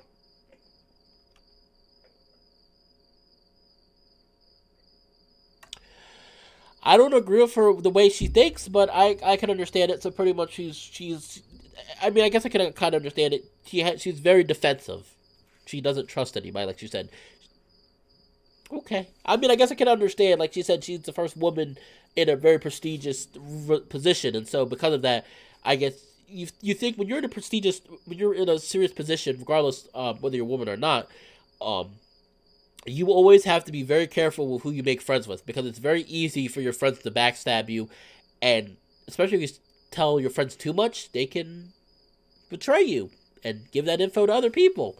So I guess she's pretty much saying, like, look, I'm a very perilous situation, and I can't afford to trust anybody. Like, I don't know if that's a good way to live, but I can understand it. I tell you this so that you might understand me as you wished. We will need to be close allies in the future, after all. While I'm sure my upbringing has a little bit to do with my demeanor, the main reason for my shortness with you is simply due to your immaturity and lack of self-control. Amicus is no different. I grimace. I think I'm a bit better than Amicus.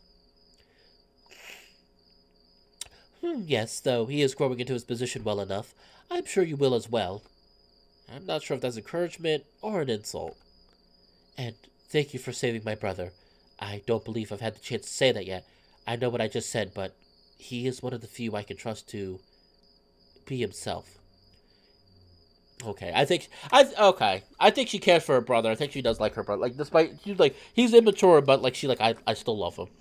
And I do think he's getting better. I do think we start to see hints of him getting better. Then Virginia turns away, walking toward the Imperial ship. I really must be off to the city now. I'll present for your departure tomorrow morning. Goodbye. Bye. I watch Virginia walk off into the dark, still feeling like I don't really know anything about her, even if she did kind of open up to me for the first time. At least she's willing to work with me on how to integrate humanity. I'd been worried about that. The edge of the sky is just turning a lighter blue as I make my way back into the palace. This is usually about the time that Amicus wakes up, so I'm not surprised to hear the shower running when I walk into his room. I think about going into the bathroom, then think better of it, not wanting to hold up Amicus's morning routine. I have to admit that I'm a little bit disappointed that he didn't come looking for me first thing. Usually that's something he'd do if he's not sure where I am. For now, I just sit on the bed and wait, gradually growing more tired as the minutes go by. I finally feel like I might be able to get some sleep. Then the door slides open and Amicus steps out, freshly showered and dressed. He smiles brightly when he sees me. There you are. I was wondering if maybe you'd go in to get breath this early. Immediately I'm jarred by Amicus's overly cheerful demeanor, his voice louder than usual. No, I just needed some air. Air? Air? Is it too stuffy in here? No, it's freezing, as usual. I stand up and hug Amicus, which he enthusiastically accepts. I sink into his furry warmth, and I feel my eyes stink as the reality of how much time we have left really sinks in. Amicus. My voice is small and sad, and Amicus quickly but gently sets his paw on my shoulders to push me back a step so they can look me in the eyes. Hey, I'm going to be back early tonight, as early as possible. Unfortunately, there are a few mandatory meetings involving the Chemians that I must attend. I know. Amicus had already tried to take the day off, but of course things came up. And don't worry, I've kept tonight simple, just dinner between you and I. I can tell that Amicus is putting on a brave face, so I do the same to swallow back the awful feelings that have been threatening to overwhelm me. Alright, I'll be waiting. Good, I won't be long, and the sooner I leave, the sooner I will return. Then you'd better get going. Right away, Emperor Consort. I grimaced at the title I would hold if Amicus made our marriage official. But he plants a kiss on my face anyway before pulling back and smiling at me. I love you, and tonight we shall be happy. I try to smile back as Amicus takes his leave, disappearing out the door, wondering how I'm going to manage to do that. Hopefully well enough for Amicus' sake. I'm able to nap for a few hours, after which I walk through the halls, though at a much slower pace than usual. I take a good look at everything, remembering. I walk past the meditation room and I pause before opening the door.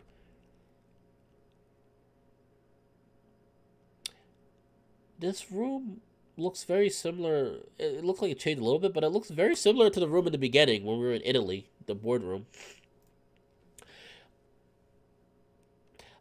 I'd made up with Amicus here after our fight a year ago. This is also where I accidentally got high on the somni Cassius had been smoking. The main reason I opened the door, though, is because I'm curious if any of that plan is lying around. Maybe try to contact the monitor myself. Hey, Tendo.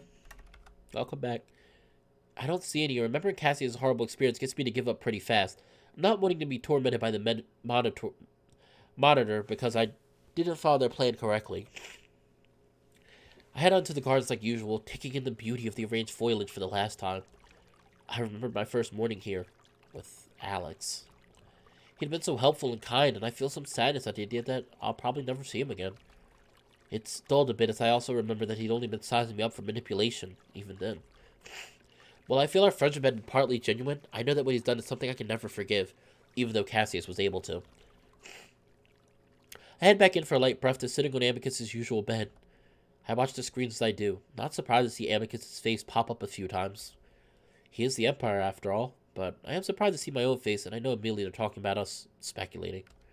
I tell Cobb to turn it off and sit there for a bit, thinking back on what had happened in this room. As always, my eyes are drawn to the dark wine stain in Cassius' bed, something that remained even after a deep cleaning. It hadn't been replaced, likely because Cassius doesn't really live in the palace anymore. Of course, it always brings to mind the moment he drank that poisoned wine. The day we'd all sit there, knowing something was wrong, yet Cassius still trusted Cato enough to never suspect an assassination attempt. Something he would have suspected if Nephro and I had been less cautious about releasing the information on the sabotage ship. It probably wasn't enough to convict him in a trial, but all would have been known.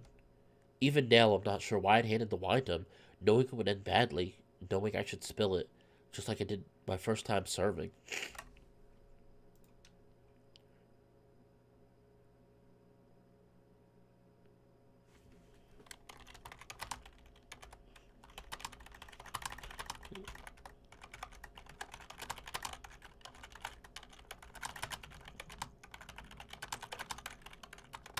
Sorry.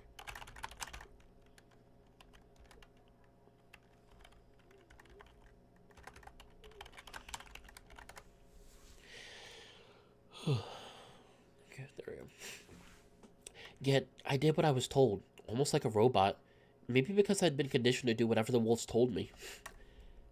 I don't blame Cassius for staying away from the palace after what he went through. An assassination attempt resulting in a medically induced coma does things to the mind, according to him.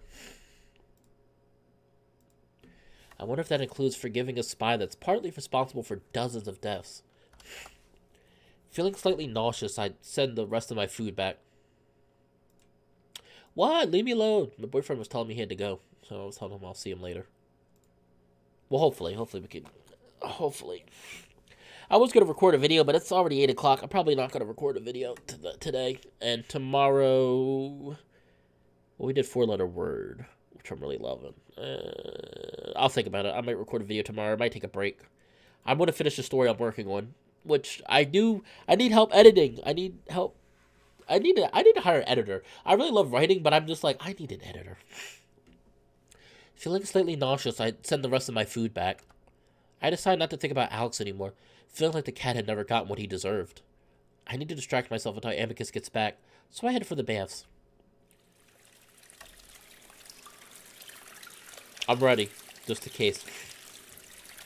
It's become part of my routine and the part I always look forward to the most for a couple of reasons. First, it's just nice to soak, and second, because I see the person I often run into here. Yep, I knew it. I knew it's coming. He soaks in the pool, head leaning back against the edge, eyes closed.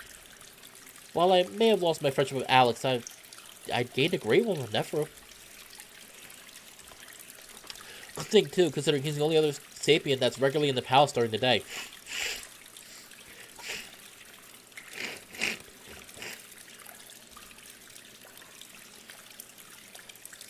I walk over to the benches, beginning to strip off my robe, glancing at the jackal.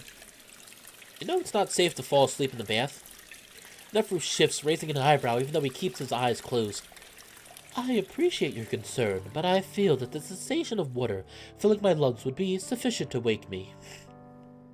And I was not asleep. I was awaiting your arrival. I walk up to the edge of the pool, Nephro turning his head back to look at me, not even glancing at my naked groin. Really? I didn't think you'd be here. Amicus told me he had Chemian meetings to go to. Briefly, I feel a little upset at the idea that Nephro might stay at the palace to see me while Amicus wouldn't. But only briefly. Things are different for the Emperor. Luckily for me, my presence here is no longer requested at such meetings. It matters little. I have direct access to the Emperor anyway. I sigh. You should choose your words carefully in front of the Emperor's fiancée. Why must you think I always speak in innuendos? Because you do. I jump into the pool. It's not something I usually do, and I'm reminded why as my entire being burns for a few moments. It's worth it, though, as I come up and see that I accomplished my goal of splashing Nephro, the jackal in the middle of pawing water from his eyes. I must say, you become more like him every day. I move to the bench to sit beside the jackal, my own eyes stinging from the salty spring water. Because I'm more willing to shut you up? Yes, crude like the wolves, having to resort to physical methods because they can't use their words properly. I narrow my eyes. Well, talk enough shit, then you're gonna get hit. Humans are the same, and I have a feeling jackals are too. How would you know? I've never raised a paw against anyone on this moon. Probably because you know you wouldn't stand a chance. Also, I have seen you fight, first with Alex, and remember you accepted a spar of Amicus a few months ago? I seem to have forgotten. Well, I haven't. You took off all your clothes to tease him, they got floored in like a second. He struck me in the stomach when I was not ready, and very hard. Mind you, their combat techniques are as crude as their words. You weren't ready because you were still using your words after the fight had started. Even though the incident had been a little worrying at the time, I find it mostly funny now and I smirk at the memory. How was that funny? I had to check in the hospital to make sure he didn't rupture anything. It was very dangerous to do such a thing in what was supposed to be a friendly spar.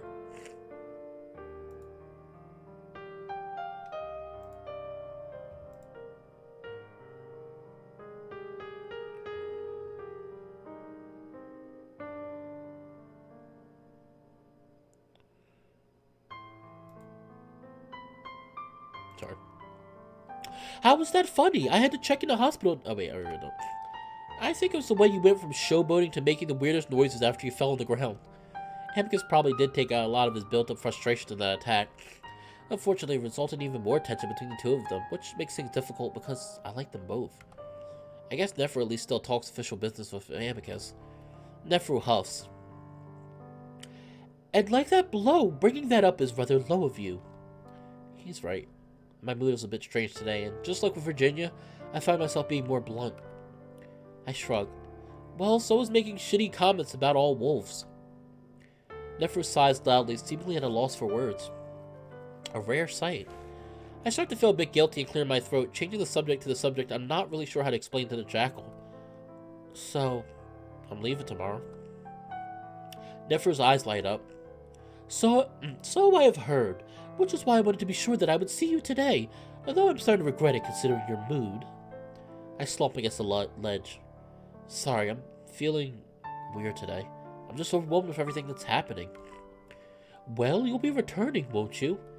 Yeah, just not sure when that might be. Obviously, Amicus would have told Nephro about our situation. Maybe even if the parents directed him to. I'm guessing it was Virginia who told him I'm leaving. This is a temporary trip, is it not? You were engaged to be married, after all. I shift a little under his intense gaze. Yeah, but I miss my planet. I miss my planet. I just need to be home for a while, so it might be a while. Nephro is quiet for a moment. Does a while mean weeks? Months? I look away over the surface of the steaming water. Maybe a bit longer? Years? It's more of a statement than a question. Maybe. Well, I must say that I was rather shocked to hear of your sudden plans for departure, that you would not tell me earlier. I half-heartedly willed the parents to send me a signal that I can just tell Nephro everything. But like always, all is quiet in space. But now I'm less surprised, considering that it sounds like you yourself did not realize you would be leaving. I just didn't know how to tell you. That or you're hiding something. I look at him. What? Oh, Mark, you're not nearly as subtle as you think. Like I said, you're becoming more like Amicus every day. What do you mean? Well, your sudden interest in galactic affairs for one, but mostly it's your mere presence here in the first place. It makes little sense. Oh yeah? I kind of hope that Nephro figures it out on his own, considering that would dodge the issue of me telling anyone. Oh yes, if I were to guess, you are currently being trained by Adastra to simulate your people with the children of the wolves. I physically recoil at the idea, even though he's incredibly close. What? Hell no! I would never do that to my people, or to any people. Despite Amicus being emperor, and despite his slow but steady improvements for the wolf and children, it's still not a situation I would put Earth in willingly. Nephro raises his eyebrow again, seemingly convinced by my reaction. We regard each other for a moment, and Nephro blinks first. So you really won't tell me? I didn't say I have a secret to tell, though. You're just assuming. Honestly, I'm a bit hurt that you feel you can't trust me with this information. After all this time. Now I raise an eyebrow. Nephro, you haven't told me anything about your own situation on your planet, along with your family. Well, you never asked. Because I know it's personal. You dodged the topic whenever I brought it up. It's a very long story. First of all, and second of all, it's a story about me being a selfish, foolish brat. Of course I wouldn't want to tell you. But if I tell you, would you tell me? I think somewhat tempted to make him tell a story. Didn't just lie about mine, but only for a second. I sighed. No, I'll only be able to when I come back. Nephro's impish nature deflates pretty quick. Well, at least you're honest. I suppose I'll trust you that it's rather important and not my place to know. I'll admit that I am still hurt by all this, and that's not something I admit often.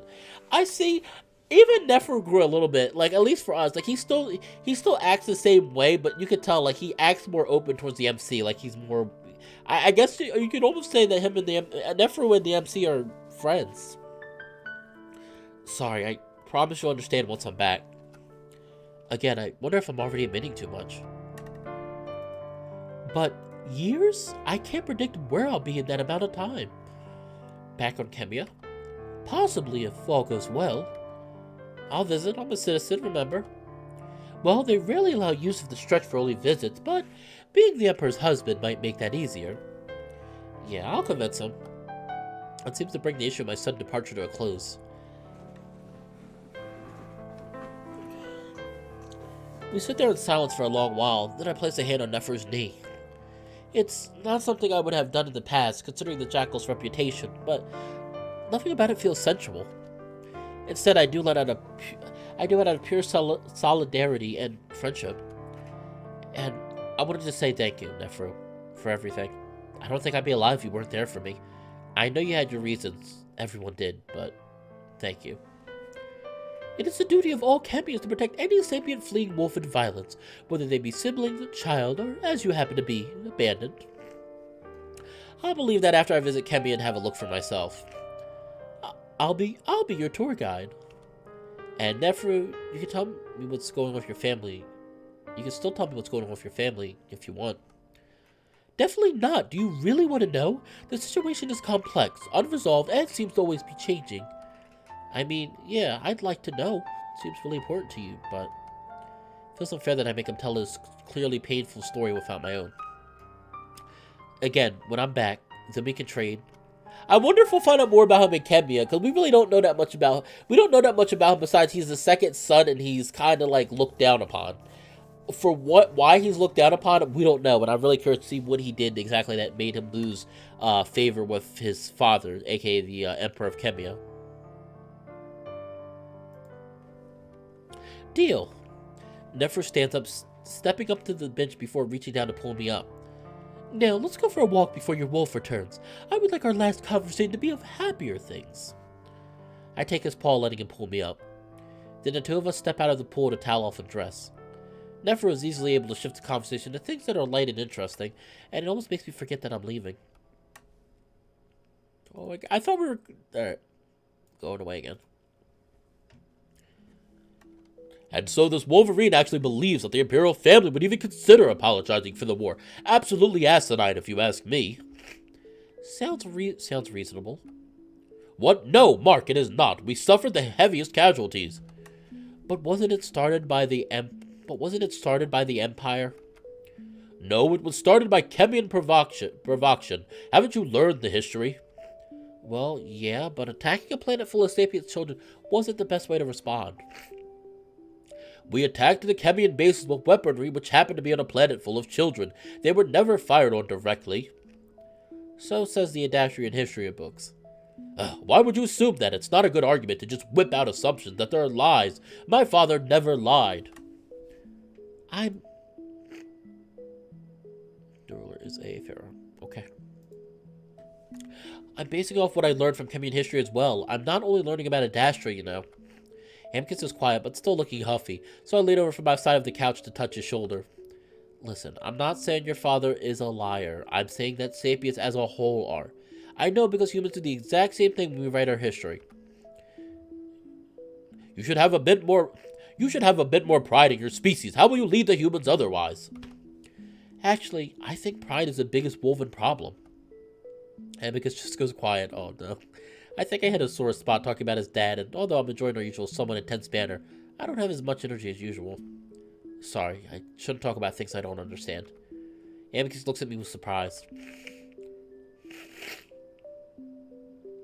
What? No, I do want you to talk to me about these things. I might seem upset, but I've already told you I enjoy debating. I wave away Amicus's rush to smooth things over. No, me too. I'm just a little tired today. See, I like them. They're like an old married couple. Like they have debates, but like, you know, like it's you know, it's constructive criticism debate structure. What I want to talk about is what's to happen to me, but how I very much doubt the parents themselves, how I don't want to do anything except stay on this couch. But I can tell Amicus doesn't. He came in with the stories of the day right away as if this isn't our last night together. While it had been easy to pretend with Nephro, it's much more difficult seeing Amicus put on such an act to, I assume, make me feel better. Amicus, I don't know if I can... Amicus suddenly holds up a paw. Wait, Mark, I know, but please, let's have this night together. I promise you, the situation will become clearer for you. Just give it a little more time. That gives me pause. It's like Amicus knows something that I don't. And trust me, because we are traveling back to Earth together, we will have plenty of time to discuss whatever you wish. Amicus' eyes start to glisten just slightly as he holds back tears, then clears his throat. But for now, I think it's preposterous that they expect me to apologize. I watch Amicus for a long time, realizing that maybe I should keep my suspicions to myself, for now. He's in constant contact with the parents, and I respect the fact that he can't tell me what they say unless given specific permission to do so. But he must believe them. I know, that's what I said! Wait, have they been engaged for almost a year? Has it been that long? They've been engaged for almost a year. I know, I love them though. That's what I love. That's one thing that's what I said. One big credit I'll give to Adastra is the romance feels very genuine. I mean, well, the beginning maybe not, perhaps, but, you know. But he must believe in them if he's still wanting to go along with this plan. I think I need to figure out the parents of my own. But on top of that, he knows how hard the separation is going to be. We both do. But he wants to save the tears for the end, and so do I. So, well, if it's just the Imperial family apologizing, that's actually asking for very little to create an alliance. It's one of many demands, and they simply want to humiliate us. All because Nephro managed to get his balls kicked in. I mean, the Pharaoh's son, you should honestly consider yourself lucky no one else saw you hit him. He's an easy one to hit. What does he expect, always leaving himself wide open? He deserved it, both times. I sigh. Be nice, Amicus. But I lean into him and he finally pulls me into his lap, nuzzling my hair. We talk for a while longer, the two of us trying to stay awake as long as possible. I finally manage to relax a bit, and finally my eyes grow heavy, and Amicus' warm breath puffs steadily against my head. I imagine this moment folding into a pocket of infinity, made to go on forever, our responsibilities gone, the coming trials never to arrive. But time does march on, because without real... Sorry. But time does march on, because without realizing it, I start to fall asleep. I'm starting to fall asleep myself. No, I'm joking. I have off work tonight, thankfully. You are on the right path. I grasp blindly at the sound of his voice. Hello? I don't know what to do. No, they haven't ever said how tall Amicus is, but but I know he's a decent amount taller than the MC. If I had to guess, I would say 7.5 feet, maybe, maybe 8. But I feel like it's too big. Because what's the average human height? Like 6 feet. So maybe like 7.5 feet. My feet slide quietly across the rug and marble, leaving Amicus behind on the sofa. Apologies for the extended silence. But why? Who are you? You know me. I walk deliberately in the direction I know to go, my only distraction being the furious twitching in my left eyelid. You needed time to learn about yourself, to learn about the Galaxius, to steel your resolve, and now you are ready to forge ahead. No. What? Oh, there's the monitor again. Would you like to glance through the eyes of the parents to see what lies ahead? What? Something trembles under my feet. I sense someone else.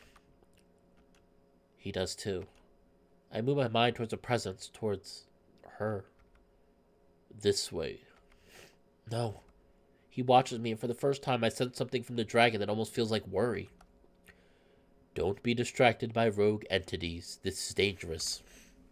What does that mean? Okay. But it doesn't matter because I keep moving away.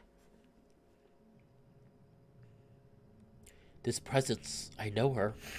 She tried to contact me in the amalgamation. She refused to mingle. She stayed separate. And now I can see her. She appears before me. Who is this? Oh, shit. Who is this? This is a new lady. Who are you? This is a new lady. Who are you? She bows to me. Hello, my replacement. There is much to say. I know her. Already I know who this is. Mira.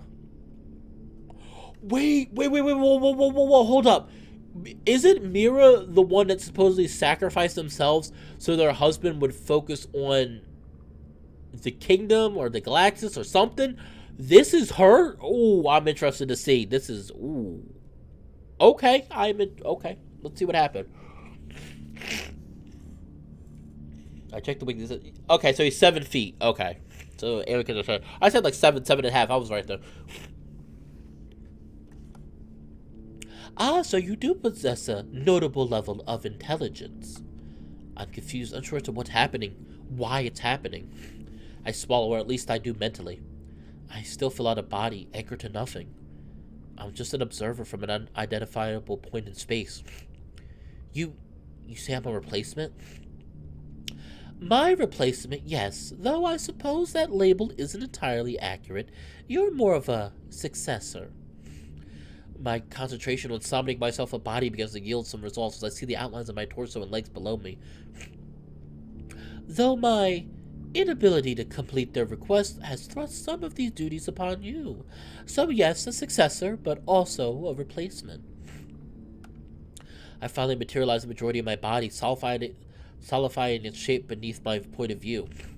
I lift my hands to my face, and though they look tangible, there's also a dreamlike quality to them, bending and moving in ways they don't seem real. Mira is quiet, and I realize my focus isn't fully dedicated to her, though it should be. I look up. Sorry, what was your assignment? She stares back at me for a while, brow furrowed, and I wonder if she's upset with me. Shall we adopt Chemian etiquette and get to the point quickly? I have a feeling my time with you will not be long. Sure. Splendid. So, Mark, do you trust the parents? Huh? Oh, no. I heard her well enough, I just don't know how I should answer the question. I said, do you trust the parents? Yeah, mostly. I say that because I'm pretty sure the parents are listening right now. For the past several months, I've been trying to smother the questioning thoughts that I had, the worry that I'm being kept from the full truth.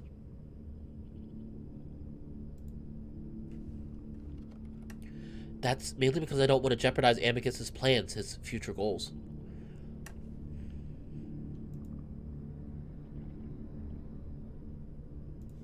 He knows much more about the parents than I do, and though he has his reservations about what happened after what happened to me, I think he trusts them. And because I trust Amicus, I guess I trust the parents as well. Sort of. You're not a very good liar, are you, Mark? I'm not lying. Do you know what my fate was, Mark? I think back trying to remember the full story. You committed suicide to force Drusius into a choice, right? The tigress continues to look at me with that piercing gaze. I start to become more uncomfortable. Listen, you had a lot to say, right? What is it? Mark, what does it mean to be a sapient? I sigh, starting to get annoyed with how little explanation I'm getting. I shouldn't be the one answering questions. I don't know, to be self-aware. Mira laughs, and there's an odd growling quality to it. If that were true, then my lover would not have been considered a sapient. Lover? I wonder if Drusius is here with her. I hope so, because if I end up like her, I'd still want to be with Amicus. The tigress adjusts her Sarah, pushing it back slightly to reveal more of her striped face. But that is certainly part of being sapient, though I suppose my question should be more broad. What does it mean to be alive?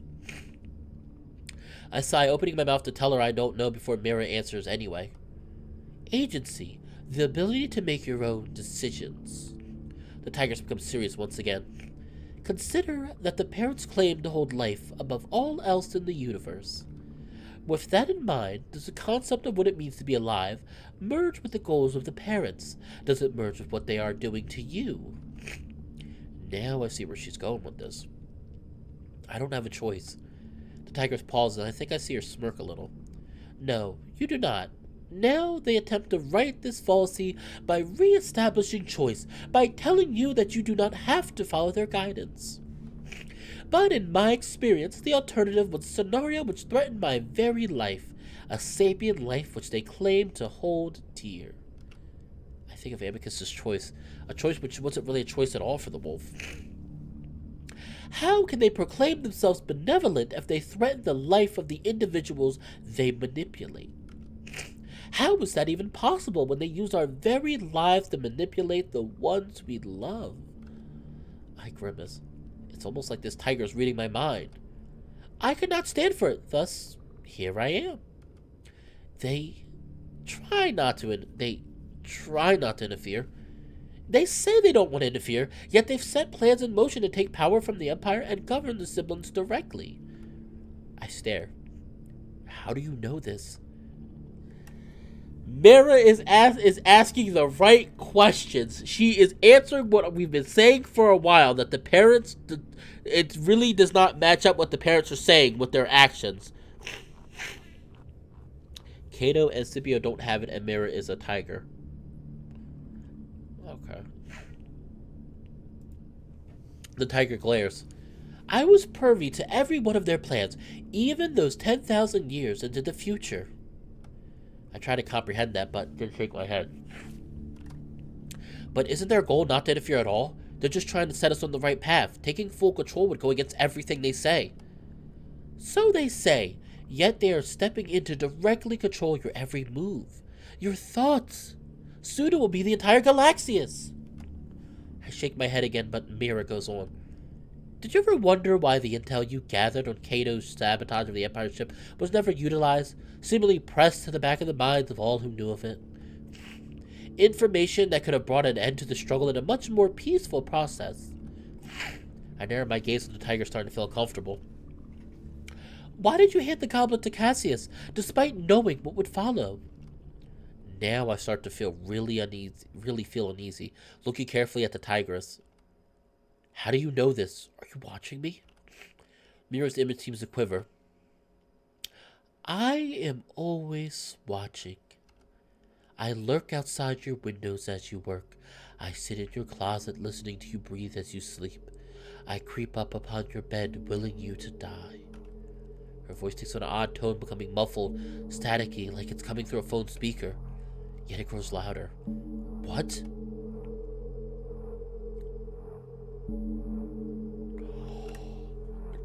Oh, what is that? Oh my gosh.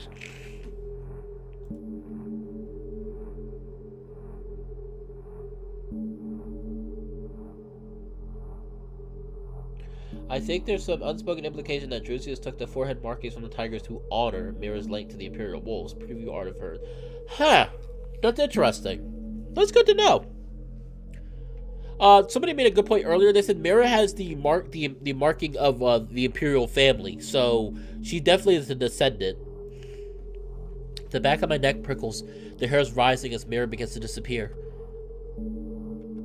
The space around me pulses, then fades out slowly as well. Do you want to know what death is like? Mira's voice isn't her voice anymore. It's a cacophony of whispers and rustling, like a writhing pile of dead leaves. I still taste the poison in my mouth, the agony in my body, the terror of dissolving into nothing. The whispers move behind me, up my neck. A nothingness that was simultaneously something, forced to be tormented in the hell of non-existence, of never-ending black. Is it talking about the amalgamation? The voice chuckles, whipping up a vortex of dried leaves. The amalgamation, even you know how unnatural its existence is, a swirl of countless souls being harvested by the parents to be used.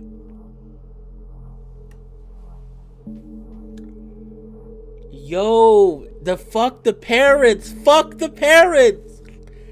This mirror, or whatever this thing using Mira's face was like, oh, so that's not honorable. Even that's not a benevolent idea.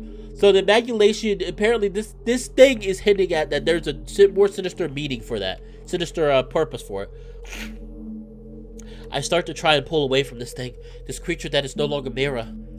You will experience it soon enough. The horror of it all. Something begins to wrap around my neck. The pressure growing. I had a feeling. I was starting to feel like that at Mara. Something begins to wrap around my neck, the pressure growing. But don't worry. You won't be alone. You will suffer together with your wolf forever. Enough. A strong, solid voice breaks through the smothering terror, and I cling to it immediately. As if being pulled from a deep pool of water, I emerge from the black back into the dazzling glimmers of space. I gasp for breath even though I have no lungs to gasp into.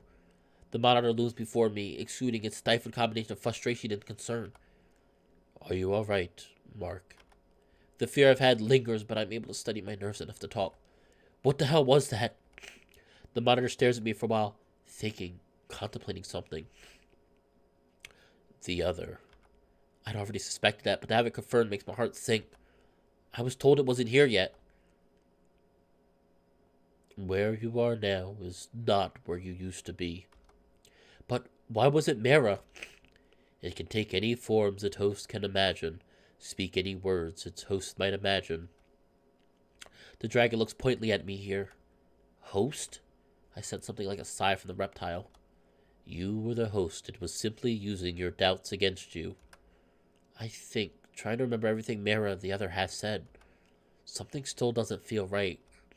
She definitely didn't feel like something I could just stake up, and the things she was saying, like about the amalgamation, I never thought those things before. Many thoughts are subconscious. I wonder if Mara is still out there with the other.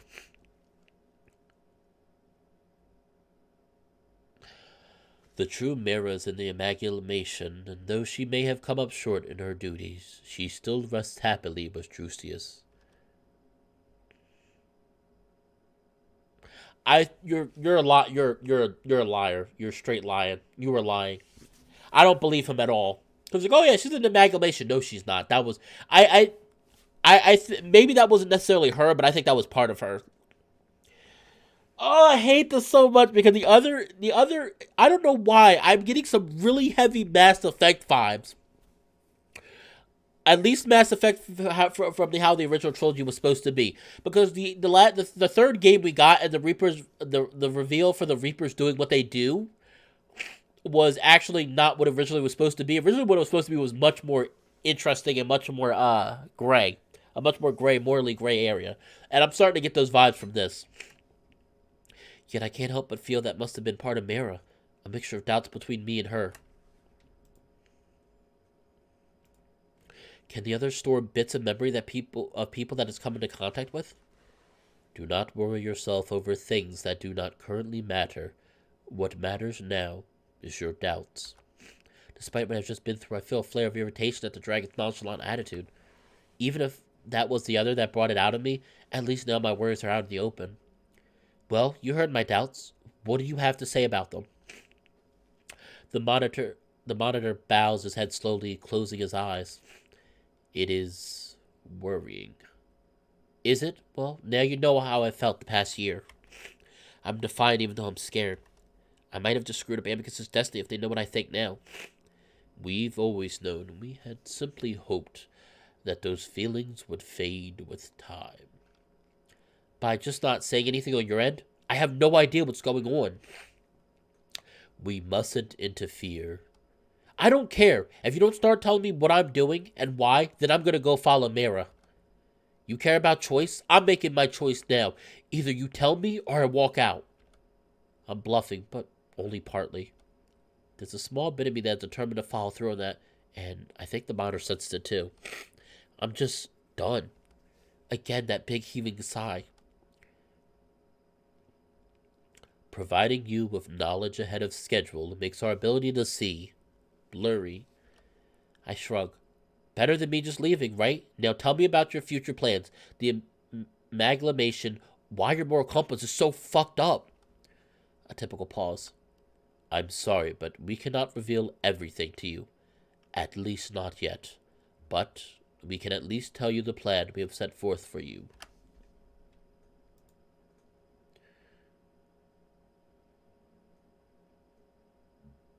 Yeah, that's what I'm saying. Yes, and that's one of my big complaints. Again, I'll get to that at the end. I'm gonna finish it and get to my complaints. And I don't know if that's meant to be a story story issue meant purposely, but I feel like it's not meant to be, and I'll explain that later.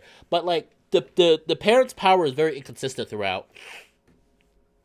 I'm relieved and a little surprised that I got the parents to do something that I want for a change. Do not get used to it. Trust me, they do not do this often. I shrugged, trying not to feel too smug that I just figured out that I hold a good deal of power in myself. The parents struggle between wanting to appear benevolent while also wanting to force their subjects into specific roles leaves them at a bit of a disadvantage with me. The monitor seems to choose not to comment on that thought process. I focus back on him. So, what is it that I'm doing and why?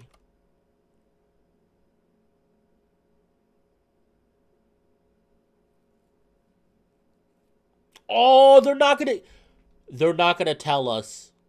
Fuck. Are you serious? They're not gonna tell us what our plan is? I was like, oh, what's our plan? It's like, fade to black. I come to slowly on the floor under the archives. My vision is blurry. For the first time, I feel somewhat confident. Having the entire Earth planet laid out before me has made everything make so much more sense. Still, the experience I had with the others left me paranoid and worried. I refused to believe that everything that came out of his mouth was all from my own mind. There was something more. Things that I can only imagine Mara had said herself. Maybe it wasn't to me at the moment. Maybe it was simply words she had said in the past, brought to the present by the other. Either way, I'm going along with the plan, but knowing what I'm doing and why has made me feel much more in control. I can even reject certain tasks that they might give me in advance, forcing them to come up with another way. This new dynamic feels closer to true agency. I was able to tell that the monitor and thus the parents were unhappy about it. Still, I can't help but feel that this new found sense of power on my own is going to make life a lot easier, even if it makes theirs harder. I get up slowly, a smile on my face, feeling good for once. I want to know what they told him, because apparently he's a lot more relaxed with this idea now. I still don't trust him, but now he's like, alright, I feel a little better, because he's like, okay, some decisions I can make a decision on. I still don't trust him. I still think something's going on. I make my way to the door, pressing the panel. I take a deep breath, feeling the cool, fragrant night air against my face. I stand there a moment, enjoying the feeling on level ground with the Galaxius. I'm so lost in this feeling of relief that I barely notice footsteps up the hall. Then voices.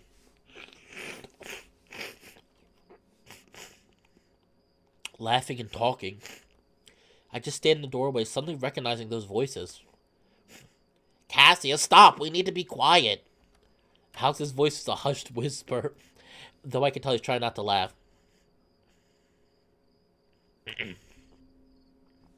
Oh, I'm not your tail, kitten. What would they do? Arrest me? Something is odd about Cassius's voice. It's slurred and tired sounding. I don't even attempt to hide as the two of them stumble into view, Alex clinging to Cassius's neck as the wolf tries to keep his balance. Alex giggles while Cassius playfully nips him around his face and neck. Stop! You're going to make me laugh! Someone will hear...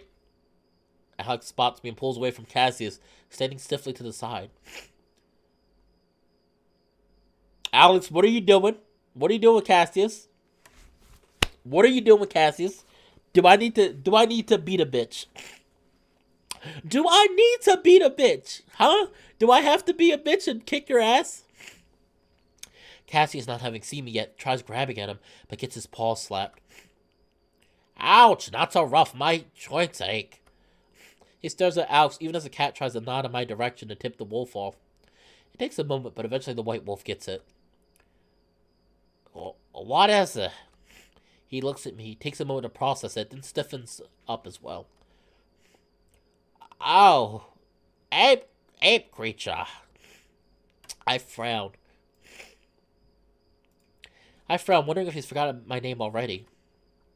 But my focus is mainly on Alex. Hey, Alex. I'm still feeling a little high and mighty after the trip I just had. Hello. This is good. I actually want to talk to you before I leave. Oh, what about? Well, first of all, what are you doing here? Cassius steps forward unsteadily, pointing at me, I think. His finger kind of drifts off to the side. What right do you have to question him, human? Alex quickly grabs one of Cassius' arms and tries to pull him back. Cassius, please. You're acting very uppity for someone who is still considered a pet, even if you did win my brother's favor. I lean against the doorway casually, smiling. Oh, I won more than that, but if you really want, I can call Amicus. You should have the proper authority. No! Alex freezes and every inch of his fur bristles out. I wait, not saying anything, but Alex also says nothing, just clinging to Cassius' arm as he stares at me, as if just moving will lead me to making good on my threat. Well, then maybe we can start with what it is you're doing here. Last I heard, you were banished from the palace. Cassius steps forward again, stumbling a bit as he drags Alex along. Enough intimidating my cat. We are here to claim my father's ship, which we then plot to armor for. Alex stares open-mouthed at Cassius, clearly shocked at how quickly his plans had just been revealed. Cassius? What? Am I saying something wrong? Well, consider it your fault, as you wouldn't stop pressing the wine bottle to my mouth. Alexios can just only stare back at the wolf, mouth agape before he snaps it closed and turns to me. My master is simply drunk, if that was not already obvious.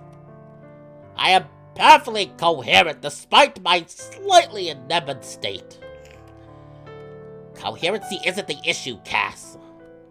Alex hisses angrily at the wolf before turning back to me, smoothing his fur down. My master brought me here simply because he wanted to. As his pet, I have no choice but to obey. I see Alexios' paw grip more tightly onto Cassius' arm, warning him. Ouch! What did I say about me being sore? I sigh as I finally recognize that look in Alex's eyes. So you were planning to steal the Emperor's ship, which is Amicus' ship now, by the way, just before I was due to leave? Oh, you're leaving? Alex isn't even trying at this point. Man, you're a real piece of shit, you know that? And you're a reckless ape with no consideration for the rest of the galaxy. I blink in surprise, though I'm a little satisfied to see that I've gotten through his shield of indifference. Cassius, who had opened his mouth to butt in again, suddenly pauses, raising an eyebrow at the two of us. Wait a moment. Do you two have some sort of history? You speak in a familiar way to each other. No, Cassius. Only in passing. I remember then that Alex would try to keep our interactions hidden from Cassius, though not the information I had unwittingly given the cat during our many conversations. I ignore the wolf for the moment, unwilling to let this treacherous feline get the last word in. And you have no consideration for the lives of anyone on this moon. I turn to Cassius. And how do you explain still wanting to get with this cat when he's responsible for most of the terrible things that happened to us last year, to your family? Don't talk to him, Cassius. Let's just leave. No, you're not leaving. Otherwise, I am calling for Amicus. I look at Alex, who presses his lips tightly before turning my attention back to Cassius. That is none of your concern, but if you must know, then... Cassius... Consider how you would feel, left in a position in which the intents of your entire society rested upon your shoulders. You had little choice, while also underestimating Cato's brutality. Cassius' words are less slurred now. The topic of conversation seemed to have sobered him up a bit. Where's the option to slap a bitch, right? He did have the choice to accept his assignment, as he put it, and I think he's smart enough to know his actions would destroy countless lives. You misunderstand. His choice was an illusion, so as to assure the cats, especially the ones given the command, that they are still grounded by their values. Illusion of choice to study unstable values.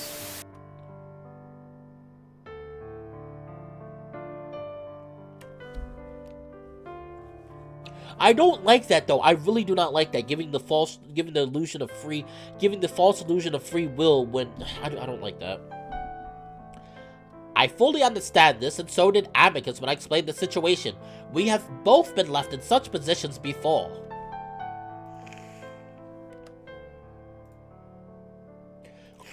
I shake my head.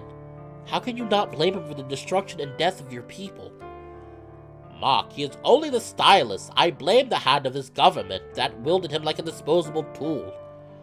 Alex is tugging on the wolf's arm again, pulling him toward the main exit. Cassius, let's just leave. There's more wine in our apartment. I sigh, realizing that I probably won't ever have my questions about Alex answered, that I'll probably never get what he deserves. It still bothers me that I got off so easily, that Cassius shields him from any sort of comeuppance. Why do you trust him, Cassius? He's a traitor. But here you are, leaving your empire vulnerable by letting him get close to you, the brother of the Emperor. Cassius pouts, putting an arm around Alexios. Because we understand each other, Mark, and you and Amicus somehow understand each other. I've grown tired of the games of politics. I simply want peace with an understanding partner. By running away to Armafor, last I heard they despise your kind. Actually, we're similar in many ways, one being our shared culture. I try not to roll my eyes at the word shared. And the other being the fact that these cats now oppose the parents. I believe this can result in plenty of common ground.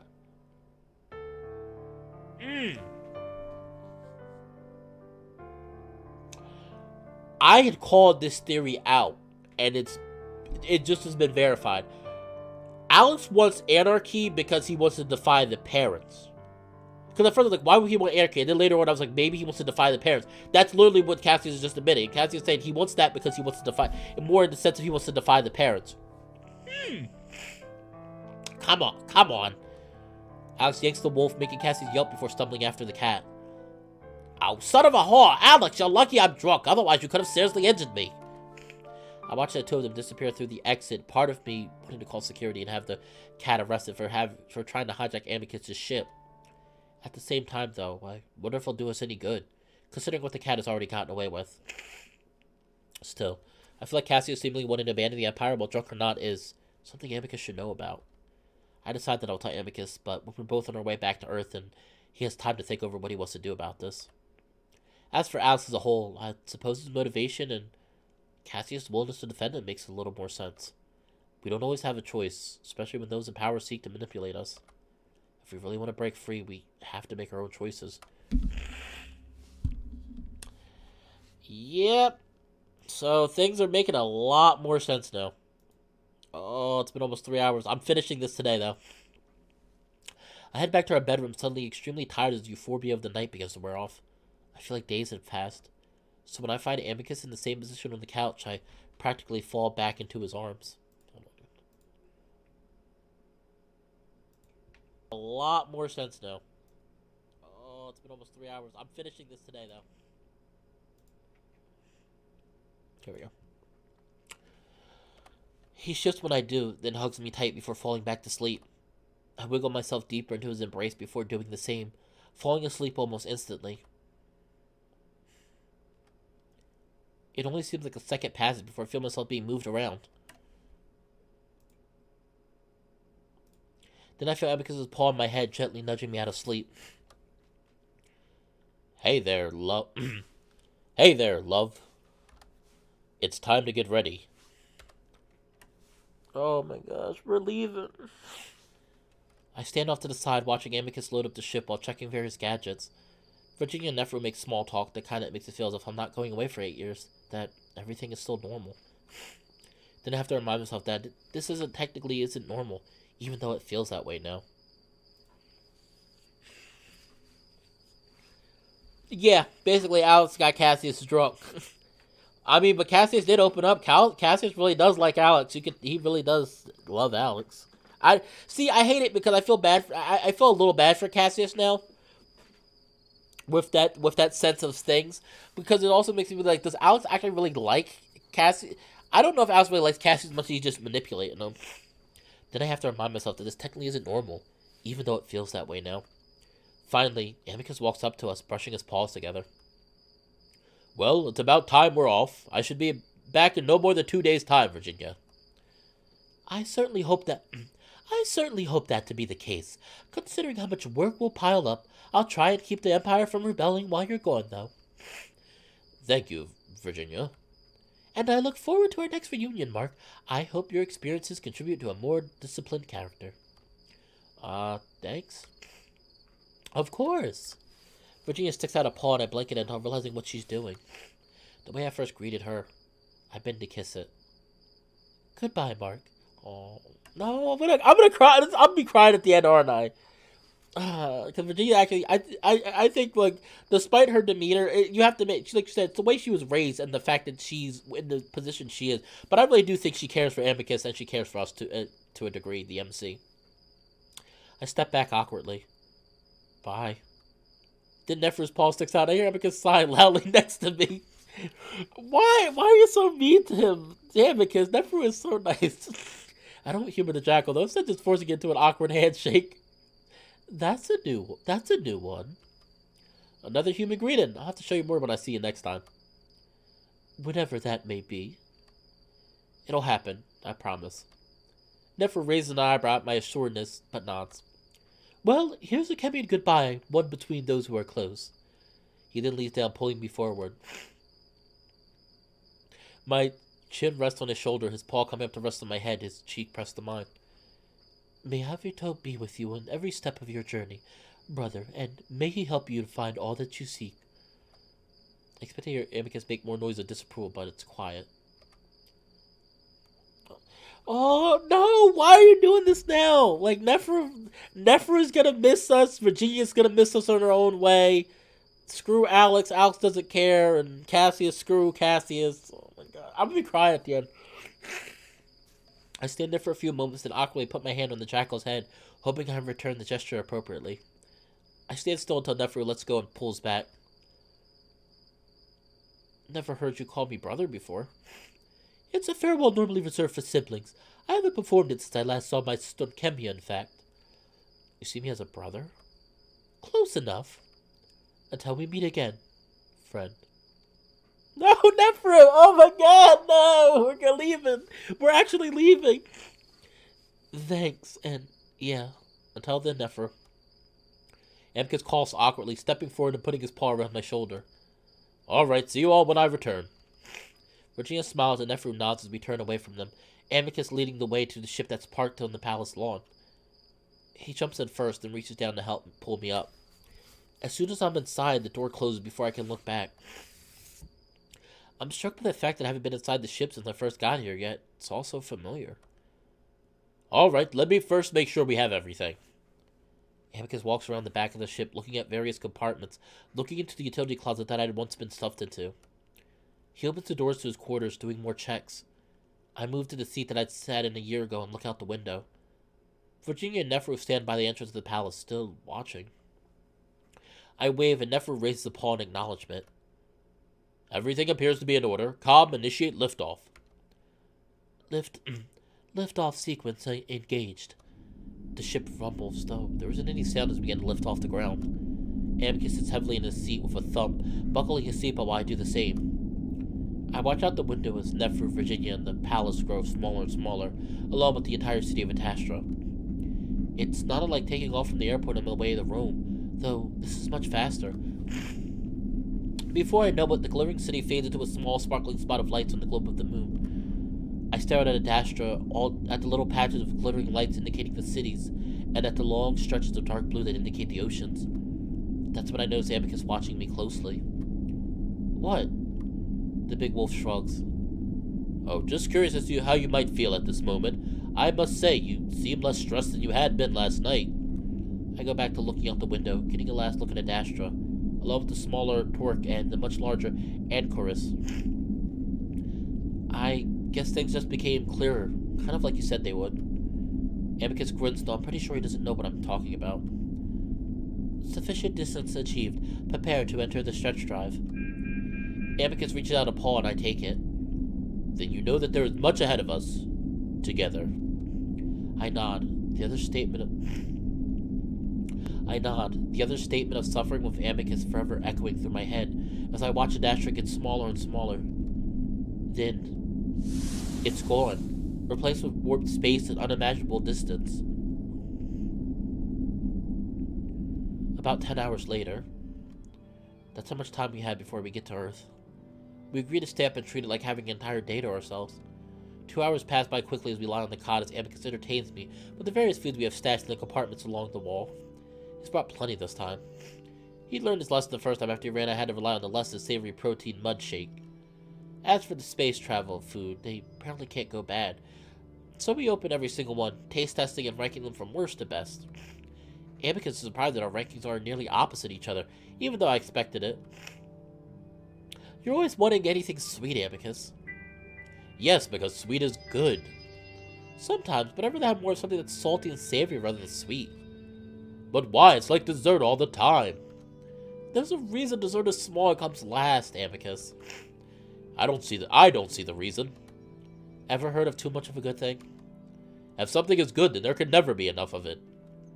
Amicus flicks a round blue pebble-like pellet into his muzzle that I assume is some kind of fruit-flavored candy. I set out munching on my salty potato chip-like dried vegetable, finding it sad that it's a bit better than most of the bland food on Adastra. But why can't you have both, savory and sweet? You can have both. You can have both, like chocolate-covered bacon. Ugh! Alright, that's one of the few things I don't like. I hate chocolate-covered bacon. Did your parents, ban you from eating anything sweet or something? Amicus pauses in the process of pouring half the bag in his muzzle before talking with his mouth full. Oh yeah, how did you know? I grimace. So that's how you ran out of food last time. Amicus chews for a while and swallows. It's not like I'm always eating sweets. Virginia disallows me from doing so as well. I'm simply taking advantage of not being under supervision at the moment. Amicus, your consumption of sugars has exceeded your daily limit. A report for Virginia has been filed and will be supplied to her upon our landing on Adastra. I love that. Oh my gosh, that's funny. Amicus pauses and shrugs, pouring the rest of the bag in his mouth. Well, as long as you have the parental tech to keep you healthy. We do. Everything in my body is regulated to normal levels once a month. Wow, lucky you. I know, right? Lucky you. I'm trying to lose weight and I can't. And this guy's like, hey, once a month my body gets regulated. So I am technically free from any poor choice I make diet-wise. I'm simply kept away from sweets to discipline my impulses. Well, that's clearly not working at all. Amicus smirks at me for opening another bag of what looks like candy. I glare at him, then poke him in the stomach, making him grunt. I think you're actually gaining a little more weight. The wolf clasped his stomach with a hard smack. It's part of my stature, and it's important for my center of gravity in combat. I mean, Amicus does have the Barra style, which means he has a decent-sized gut with nice muscle to go around. Busted by a computer. Oh, really? I moved to sit in Amicus's lap, rubbing my face against his bulk. Yes, you see how handily I handle you when we wrestle. Besides, you like it. I rest my head against his chest, feeling the softness of his strong body swell around me with each breath he takes. That's what I would have to say. I definitely would rather go for a power style. I'm not really into super ridiculous muscle, but if I had to get if I did decide to get some muscle, it would appear to be more a power style. I do want to lose weight, but I don't want to be overly skinny, but I also at the same time want to lose a lot of weight. You got me there. I listened to the candies clack around his mouth, against his teeth and against each other. I've been savoring everything about him that I can, even just these sounds of him eating candy. We sit there in silence for a bit, becoming all too aware of the passage of time. I take a deep breath. So, will we be able to communicate at all over the next 8 years? Amicus pauses, his mood lowering a bit to match mine. That's hard to say. I've wondered similar things, but I have not received an answer. I sigh deeply.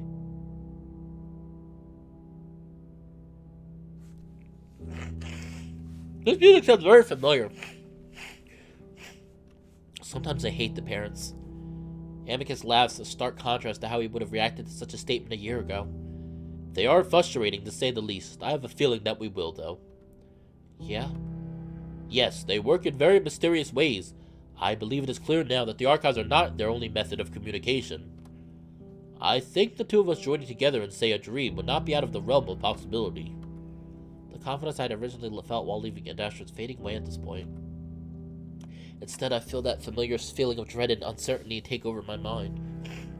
Yeah, I know what I'm doing now, but the whole process is so daunting. I hug Amicus harder, pressing my face into his fur, inhaling the lavender scent. I mumble into his chest. I'm scared. Why's that? There's nothing to be afraid of. I smile sadly, knowing just how untrue that is, that I have a hell of a struggle ahead of me. Amicus hugs me tightly, nuzzling my hair. Even now, he's managing to hold it together somehow, and that actually makes me feel a little grateful. I don't know how I'd be able to do this if he was acting as unsure as I am right now. You know how big of a fuck up I am? What if I do something wrong? Amicus chuckles.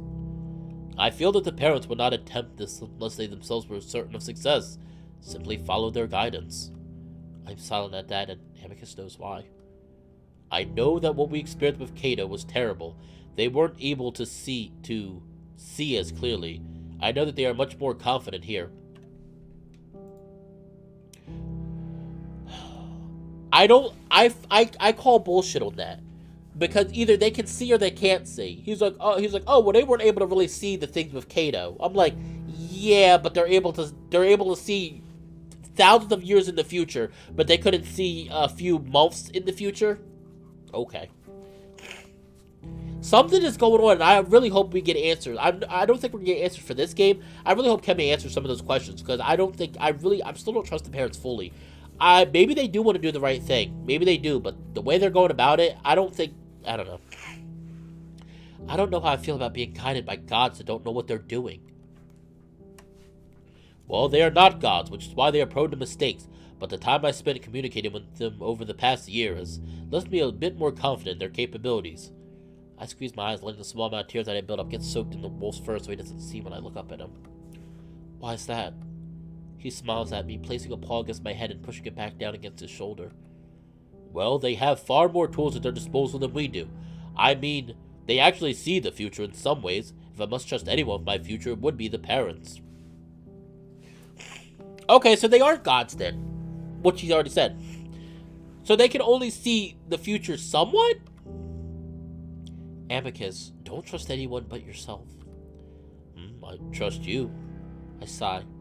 I just don't want to mess up and not be able to see you again. Amicus's expression grows stern. That will not happen. I will make sure of it, no matter what the parents say. But do we even have a choice? Does it bother you that it feels like we don't have a say in anything? These are conversations we've had before, but for some reason I keep flip-flopping whether or not I actually do have a choice here. We do. We just have the advantage of knowing the alternatives, and that this path is much more desirable. Reminded that while Amicus might be more open to criticize the parents, he certainly still believes in their plan. I don't know if I feel the same quite yet. You saw our future? Amicus pauses, probably wondering if this is okay to share. He seems to make up his mind. Yes, it was beautiful. I just worry it's not really gonna happen. I only thought of it now, but what if they're leading us on? That's what I was gonna say. You also have to remind you, there is a theory, and I can't remember what the theory is called right now. There is a theory where people say, like, if you're able to see your future, you almost automatically you won't get that future. Simply because since you know your future, you're going to make choices, whether consciously or unconsciously, that are going to go against that very future that you saw. And I firmly believe that. I believe, like, if you know your future, I do believe that you know your future, you're most likely not going to have that future. Because now, your mind's going to be set on making sure that choice comes true. And because you're so determined to make something happen, you're going to make the opposite happen. But what if they're leading... I read that. Amicus grunts in surprise, clearly not having thought of that himself. They wouldn't do that, but I suppose there is some degree of trust that goes into this, yeah? We're here because of them. All of us are. And I have to trust that. That's fine. Catch you later, Blad. Thank you for stopping by. I didn't realize it's going to be almost 3 hours. Thanks for stopping by. I sigh deeply. I just wish we could run away to some other peaceful planet or something. But I know we wouldn't be together unless we were meant to do this. So I guess that's partly why I'm going along with it. You know, judging by the vision, I think we will come to believe in our mission over time. I hope so. Amicus slowly pulls me back down to lie down with him, both of us lying on our sides as he spoons me. I try to think of something to say. Anything, really. Time is truly running out now, but I still come up short. Instead, I lie back against Amicus, amongst the many silver wrappers of food, listening to him suck on his candies. It's comfortable, but for a moment I let go of my worries, and the tiredness of the night before catches up to me.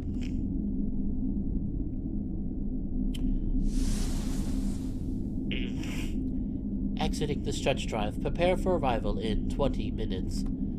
I come to with a sudden jolt, Amicus jumping behind me as well. I sit up, rubbing my eyes. Wait, already? Amicus is up next to me, a paw on my back. Are you alright? Damn it, Amicus, we were supposed to stay up. There's a sinking feeling in my chest. I realize we slept away most of the time we had to travel. Why'd you let me fall asleep? I look at him accusingly, even as my eyes start to blur with tears. Sorry, we were both so tired. You seemed at peace and I didn't. Ah! I throw off the blanket the Amicus pulled over and step out of bed, turning away in case I break down like a little kid. Mark? I act like I don't hear him, moving to the cockpit area to look out the windows. Sure enough, we're no longer in the stretch, instead drifting toward a familiar globe in the distance. Approaching Earth, we'll arrive at Mark's residence in Rome, Italy. A heavy paw rests on my back. Mark. We're out of time. A lump in my throat makes it hard to talk. Slowly, Amicus hugs me. Mark, we did have time. Several months, in fact. A few hours on a ship is no time lost. Any time is time lost at this point. Amicus doesn't say anything and I lean my head back against him, swallowing down my bitter attitude because I'm not about to let it ruin our last moments together. Sorry, I'm not ready. I'll be able to come into your apartment. We do still have a bit of time left, you know. I nod quietly, allowing Amicus to hold me for a bit until we have to get back in our seats for re-entry. I feel slightly queasy as we approach Earth at an unreal speed. I quietly spot Europe, the brilliant spiral of light spanning the continent as a whole, are far more intense than any city on Adastra. Italy's characteristic boot-like shape stands out from the darkness of the seas that surround it. I focus on the glittering patch that I know is Rome, and within seconds, we're descending into it. Won't everyone see us? We're cloaked. I trust what the wolf says, even though I hadn't noticed any difference. We continue to descend at a rapid pace, and as we approach a block of apartments, I grip onto the seat in anticipation of a hard landing, but our sudden yet gradual halt is gentle. We come to a rest on the roof of my residence. You landed on the roof? Indeed, there was no room elsewhere. Amicus opens the door and jumps out, and again I'm worried about being seen. But when he helps me out, I realize how dark it is.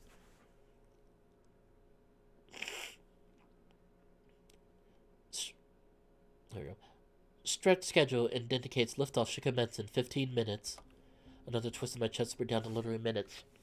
Amicus leads the way to a fire escape, and I'm struck by how strange it is seeing my wolf framed by this human world. The sights of Rome, the sound of distant traffic, it almost makes me dizzy with how familiar it is, despite having been away for so long. Amicus stops at a balcony, and I trust that it's the one to my apartment as he boldly slides open the door, apparently aware that the landlord never seems to keep it locked. I step inside, and through the darkness, I can see that my personal belongings are gone, obviously. It's cleaned out, looks just about the same as when I first got there. It's empty, luckily, and I wonder if anyone stayed here since I went missing. Probably not if there was an investigation. I swallow hard, remembering how much media coverage and documentaries there were about 2 Canadian and British students that went missing here a few years ago, and the coverage of an Australian student who disappeared a week before I arrived. I hope I don't get the same treatment while I was away, but I get the feeling that I must have. I shake my head once again, wondering where to even begin. I turn around, seeing Amicus standing there, and immediately I get a painful stabbing feeling between my throat and chest. Oh no, God, I'm gonna cry.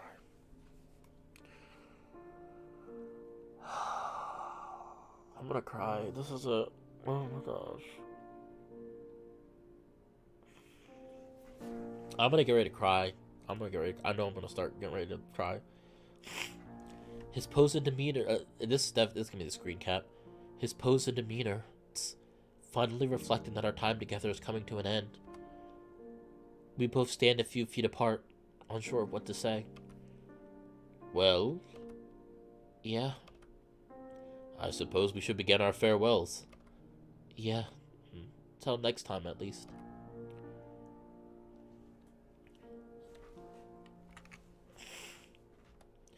Yes, it will only be a moment in the overall time that we will have together. Yeah, I'll bet when you come back to get me, we'll be like, wow, it was only yesterday you dropped me off. Of course, not even a full day. It will feel like hours, I'm sure. The parents called it a cosmic microsecond or something. Well, probably a bit longer than a microsecond, though I'm unsure of the length of a cosmic one. 8 years, I guess. I suppose that would be the case. I try not to think about all of the things that are going to make me cry. Like the thought of not waking up to Amicus for the first time in months.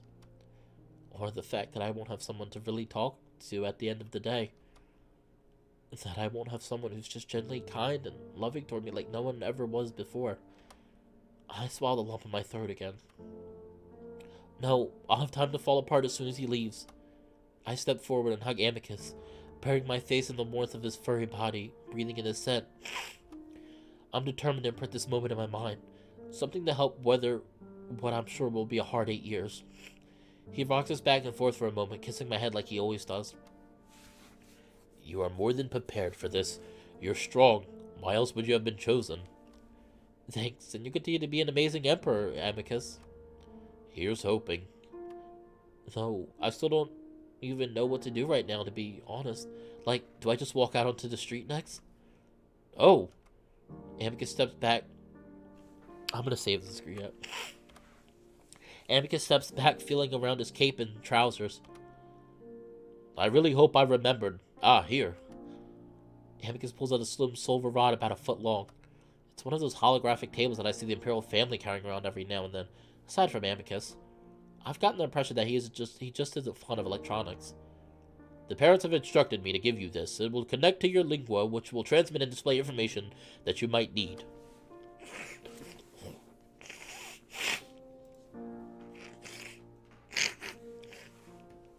Otherwise, all communication will be through the lingua. I reach out, taking it, the cold metal light in my hands. You almost forgot to give it to me? Yeah, well, I did remember. I sighed, turning the rod over in my hands. You turn it on by tapping the top. I do as I'm told, and a blue glowing plane slides out from the rod, like a page attached to the spine of a book. It's blank for now, though I know what will appear soon enough. Just wait until they offer instructions. Okay. I tap the top of the rod again, and the hologram recedes.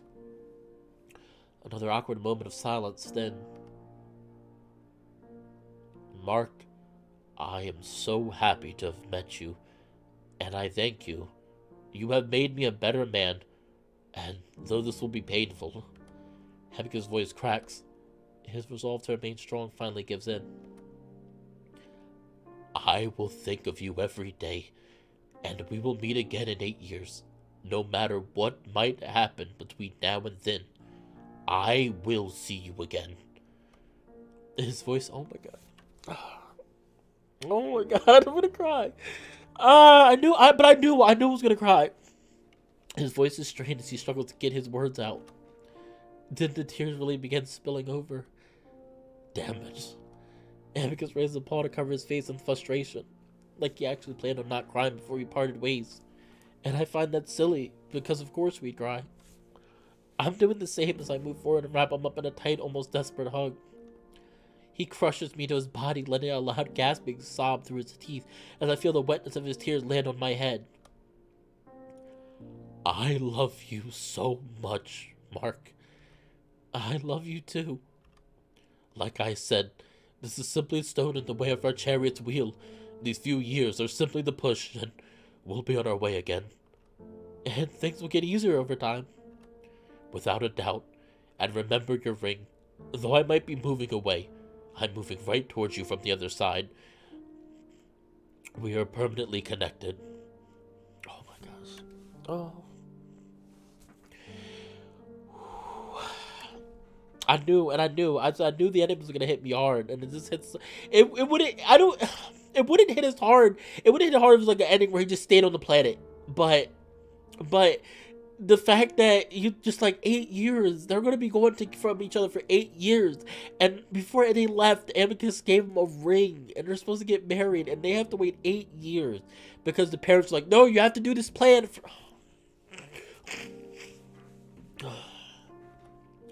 Yeah, the universe is spiral. I don't care about the other theories. We both stand there holding each other, trembling and sobbing. After a few minutes, though, we both calmed down a little, and eventually I heard calm buzz faintly in Amicus' ear. Liftoff sequence should be engaged in 1 minute. Amicus steps back firmly, gripping my shoulders. He's smiling through the tears. And I think we shall see each other before then. The parents are mysterious, like I said. Definitely. Mark, my lover, my partner, my future husband. I love you. And you know I love you too. Amicus pulls me against his chest again, hard, squeezing me. You will have amazing success here, and I'll see you very soon. And I'll see you soon. Very soon. He plants a kiss on my mouth, and I have just enough time to kiss back before my wolf turns away and disappears out the balcony door. I listen to the metallic sounds of his footsteps hurrying up the fire escape, then nothing until there's a soft hum that I can only imagine is the ship before it's silent again.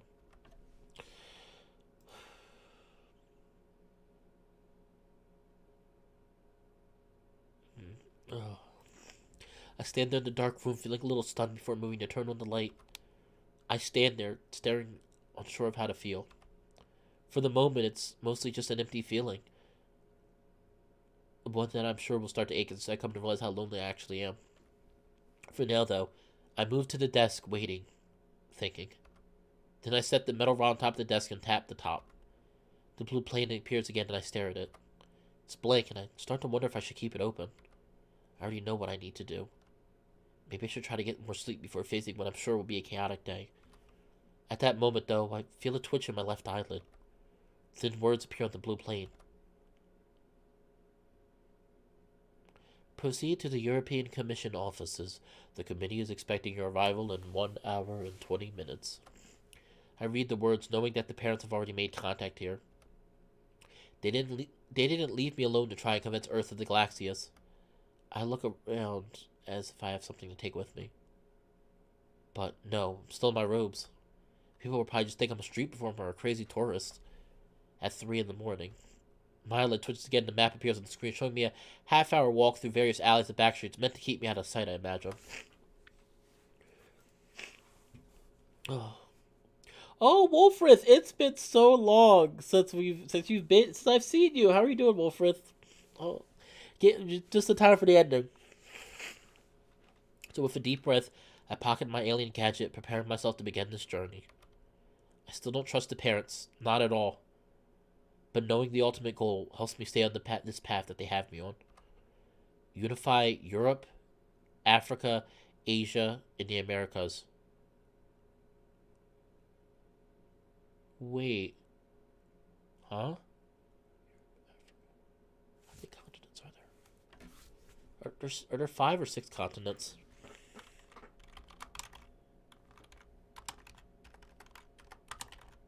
I'm sorry, I'm an idiot. But 6?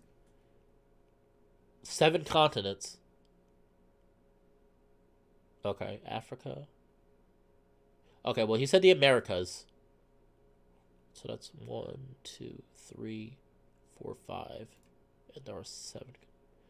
Wait, so what about Antarctica and Australia? Uh-oh. Huh.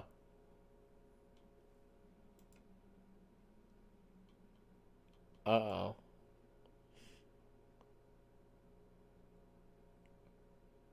That makes me wonder. Because there's 7 continents. They're talking about 5. What? They don't mention Australia, and they're not mentioning Antarctica. Oh boy. I'm telling you, something's not adding up.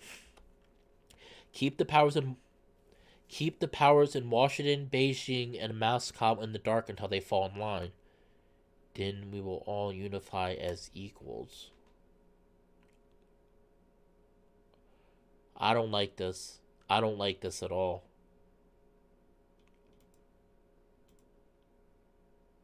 Okay, I'm gonna keep going. That's it. That's how you bring Earth together as one. Easy. I shake my head. I'm scared, but also relieved that things are moving so quickly. I'm also relieved this will keep my mind off the separation I just experienced. With any luck, I'll be kept busy enough that I won't have to feel the full burn of the agony all at once. I look back into the room where it all started, taking a deep breath. I'm actually kind of excited. The thing I'd been dreading for months has now started, and that gives me a boost of adrenaline, preparing myself to face my duty. Then I turn off the light, leaving the apartment behind, ready to start another new life. Well,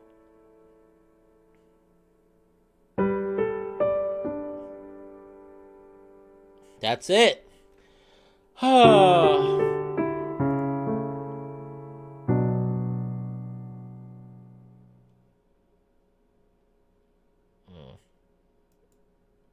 Echo Project. Oh wait, I should probably go back. Written by Howley, sprite art and illustrations Haps. Background art is Black Sun. UI design is Dylan Winshid. Adastra was made possible thanks to our generous supporters on Patreon. Patreon, Echo Game, Echo Project. Oh! The end.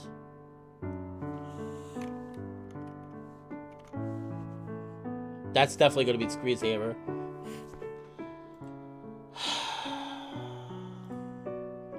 There's an epilogue? Oh, no.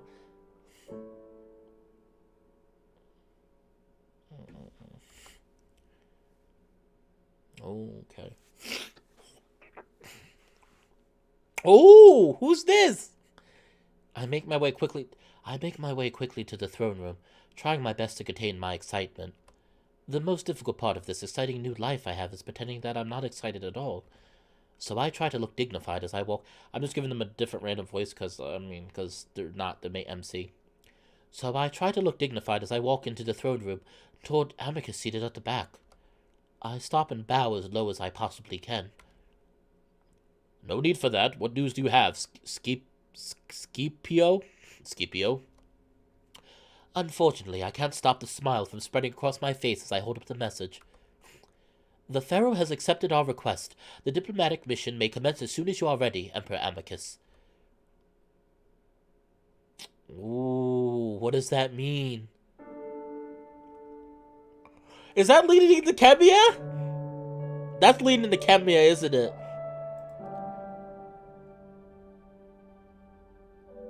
Oh. Oh, it's had to mention he's wearing the marriage ring.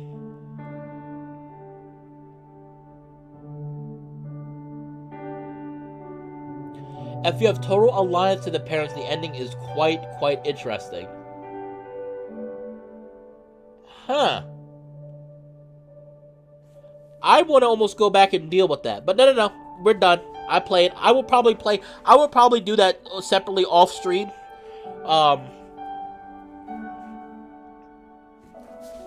Alright. I know everybody's going to probably leave. I'm going to give my thoughts. And if you leave, that's fine. It's not going to be long.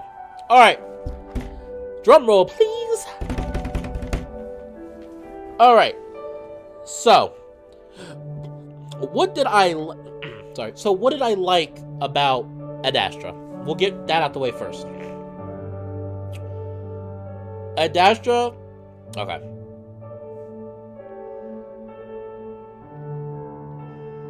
Sorry. Okay. What I love about Adastra. A very interesting world and a very interesting universe. The universe is fantastic. There is so much potential for the universe. I like that. I thought it was very well done. I do wish that we would have explored more than one planet, though, or one moon. I think that was a very heavy downside. I feel like there could have been a lot more potential. Perhaps they knew from the beginning that this was going to be more than one story. And that's fine if that's the way it was meant to be. But I would have rather seen more planets and worlds. But again, this is more of a personal story about Amicus, so that's a slight complaint. The romance is fantastic. I love the romance between Amicus and the MC. It's fantastic. It is really, really well done. Towards the end. Towards the middle and the end. The beginning, I didn't like. The beginning romance between the MC and Amicus, I thought could have been done better. The way it's written, it makes it seem really weird.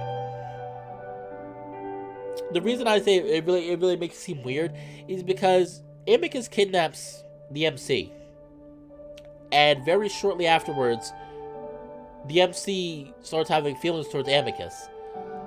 I feel, which also brings me to another issue: the pacing.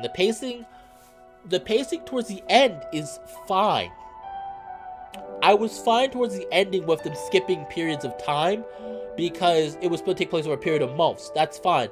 The beginning went way, way, way too fast. I think the beginning was way too fast.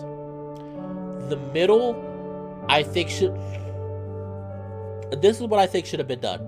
The beginning should have portrayed more of the emotions the MC was feeling in a strange world.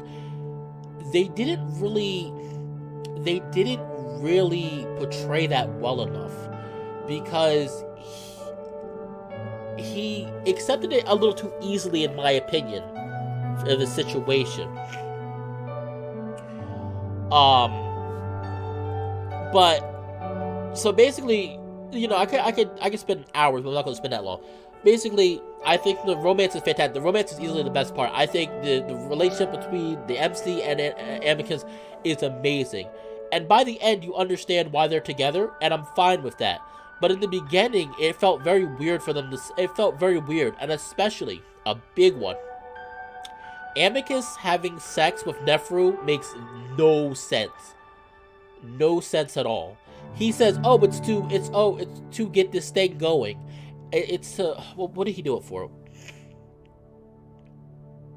Oh, for the Alliance. He supposedly did it for the Alliance, but I think Nephro would have did it even without that. And there's a very weak reasoning. There's a very weak and almost ham-fisted way of making there be conflict between the MC having romantic feelings towards Amicus, and yeah, there's a few things I didn't like. Like I said, I love the world. I love the world. I think the romance was well done. Things I didn't like, I thought the pacing in the beginning was way too quick. And the middle, and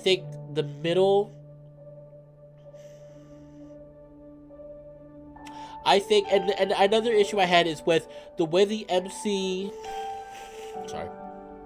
another issue I had is the way the MC's interactions changed between him and Nephro and Virginia in the middle.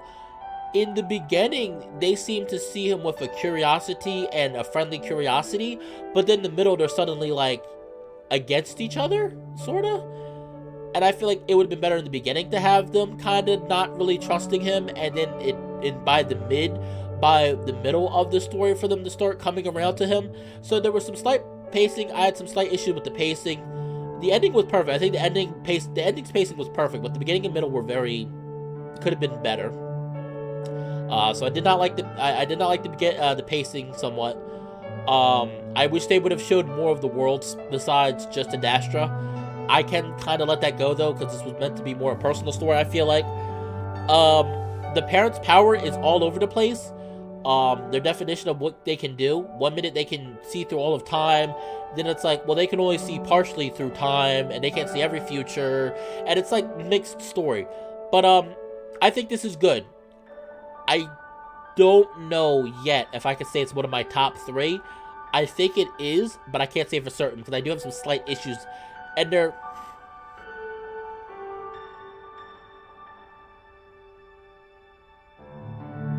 Oh, hello, Lost Fire. In mind, they also need to... Yes. Yeah, exactly. Lost Fire is saying what I'm saying. He's saying, in my mind, they also need to introduce more elements that this is a different world. Like some CGs of those spider insects, the plants in the sky, for example. It just felt quick to accept. Yeah, I completely agree. I think the beginning should have... I feel like the beginning should have had a slower pace. The ending being quick like it was fine, but I think the beginning needed a little bit of a slower pace. The middle was fine, but I think they should have switched around the MC's interaction between the beginning and the middle. My biggest complaint is that the main character, one of my biggest complaints too, is the main character doesn't really fight. The main character goes from fighting Amicus off in the beginning on the ship he goes from fighting off the Amicus to very quickly accepting his position. They're like, oh, for all intents and purposes, you're my slave. You have to pretend to be my slave. And yeah, he grumbles a little bit, but he doesn't really he kind of accepts it pretty easily, in my opinion. I think there should have been more issues with that. But biggest issue for me, honestly, I would say pacing. The ending pacing was fine. Pacing is an issue. I wish they would have introduced more of the world. I think Lost Fire made a good example, saying they should have showed CGs of some of the more non-earthly things going on the planet. That would have been interesting. I wish they would have got more depth about the parents, because this is my idea. I don't know, and I'm not going to be ignorant, because I really do love Howley and his team for what they've done, and I'm not going to be rude. Like, I'm not trying to come off as rude, but if this was written as a single VN story, it doesn't work completely well. Even if you're writing a trilogy, or whatever you're writing, or a series of books or whatever, you should have a somewhat definitive ending. And I do not feel Adastra does that. The ending is left very open-ended to say, hey, we're gonna have a sequel. And that's great and all, but you never know what's gonna happen in life. Like, hopefully nothing would happen, but let's say something happens and the Echo Project is completely canceled. Everything, they lose money, whatever happens, that their artists, the main writer, something happens to them, and they have to cancel. That means then that it's going to be left an ambiguous, open-ended story. So, I don't know. Does people get what I'm saying? Like, I hope I'm not coming off as, like, trying to be really harsh on this, because I really do love Adastra. I think this is a fantastic visual novel. It has issues. By all means, it has issues. But I think it's very well done. And I always have to remind myself to give credit to Howley, because it's still freaking ridiculous to me that Howley has team upon teams working on VNs. Teams. It's not like you just say, oh, it's just Adastra. You have Echo, you have Adastra, you have Adastra's finished. You have Echo, Echo, Adastra. You have Kemia. You have Smoke Room. There's a few others being worked on right now. I think there's at least 2 other ones being worked on. Glory Hounds, I think it's called. Something like that. Glory Hounds is being worked on. That's apparently an alternate universe in the Echo universe somewhere. But, and that's amazing. And I find it hard to believe that one person could be doing all that. Like, I don't even know how you do it. I struggle to write one VN, and this guy's like, hey, listen, here's 5 or 6 that are in the works right now. Well, one of them's done, but there's still like 5 other ones being worked. I finished one VN. Here's 5 other ones I'm still working on. But with my slight complaints, I have heard, though, that Kemia does fix a lot of those issues. So I'm excited to see what goes on with Kemia. Oh, the art style. That's fantastic. I think the art style fits perfectly with Adastra. I think it fits perfectly with the sci-fi feeling. And it's good. So,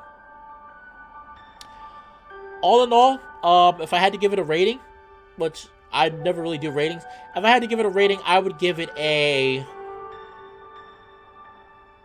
And hopefully I don't sound harsh. I want to give it an 8. I want to give it an 8. Because it's really good. It's not great. To me, great is 9 or 10. But some people might consider 8 great. 8. Okay. 8 out of 10. I give it an 8 out of 10. I think it's right on the cusp of being great. Some of the slight issues, it's always... There's not many issues, but they're heavy enough that I feel like I can't give it be like, oh, it's perfect. It's the best VN ever. So I'm gonna give it an 8 out of 10. I think the biggest strong points for this, the romance, easily. The romance starts off very shaky at the beginning, and I don't like how the romance starts off, but by the middle and the end, you really do feel that the characters love each other very much, and it feels believable. So definitely, romance is easily a strong point, and the art's easily a strong point. And the writing is okay. Okay in the sense of it rushes things really quickly, and for the most part, the writing is pretty okay. Once in a while, they'll use a big word here and there, but for the most part, it's, not basic writing, but like, it's basic professional writing. There we go. It's basic professional. It's like the writing you'd read in almost any regular published story from any author, almost. So, hopefully my opinions didn't offend anybody. You know, like I said, I think it's great. I still give it an 8 out of 10. It's still a really good VN. I would highly recommend it. Download this. It is completely finished now. Kemia, I'm going to take a... I said I'm going to be taking a break for Furry VNs. Give me about 2 months. I'd say give me 2 months. So give me Christmas time. Around Christmas time, I'll start Kemia up. In the meantime, though, I'll be playing Echo. I'll still be streaming Echo, which is what started off the whole project, because this is a spin-off of that. So, thank you so much, everyone, for watching this. This was a long stream, but we are done.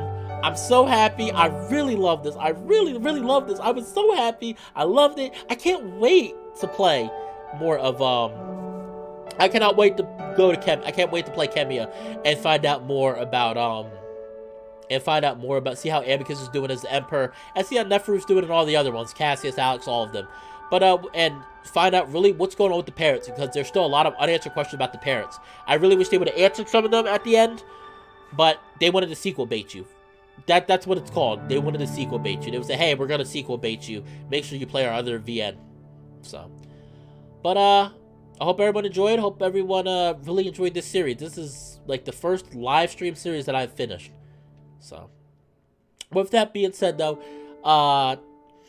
Kemia even has some new soundtrack. I can believe that. But let's be 100% blunt.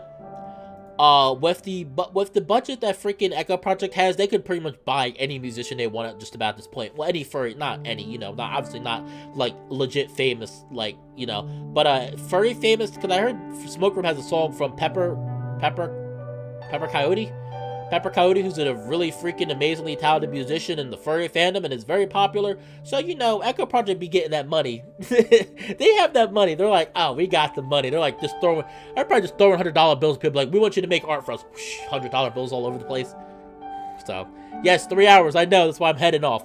But, I really enjoyed playing this, everyone. Thank you so much. Like I said before, if you have any VNs you'd be interested to see me play, or any other games you'd like to see me play, feel free to send them my way. I'm going to be taking a break from Furry VNs, though. I'm going to be playing a lot of main stuff and focus on streaming on Twitch. I hope people stop by them. I know it might not be the Furry, you know, Furry daddies, but I hope everyone joins. But, I love all of you. This has been Fallenwolf.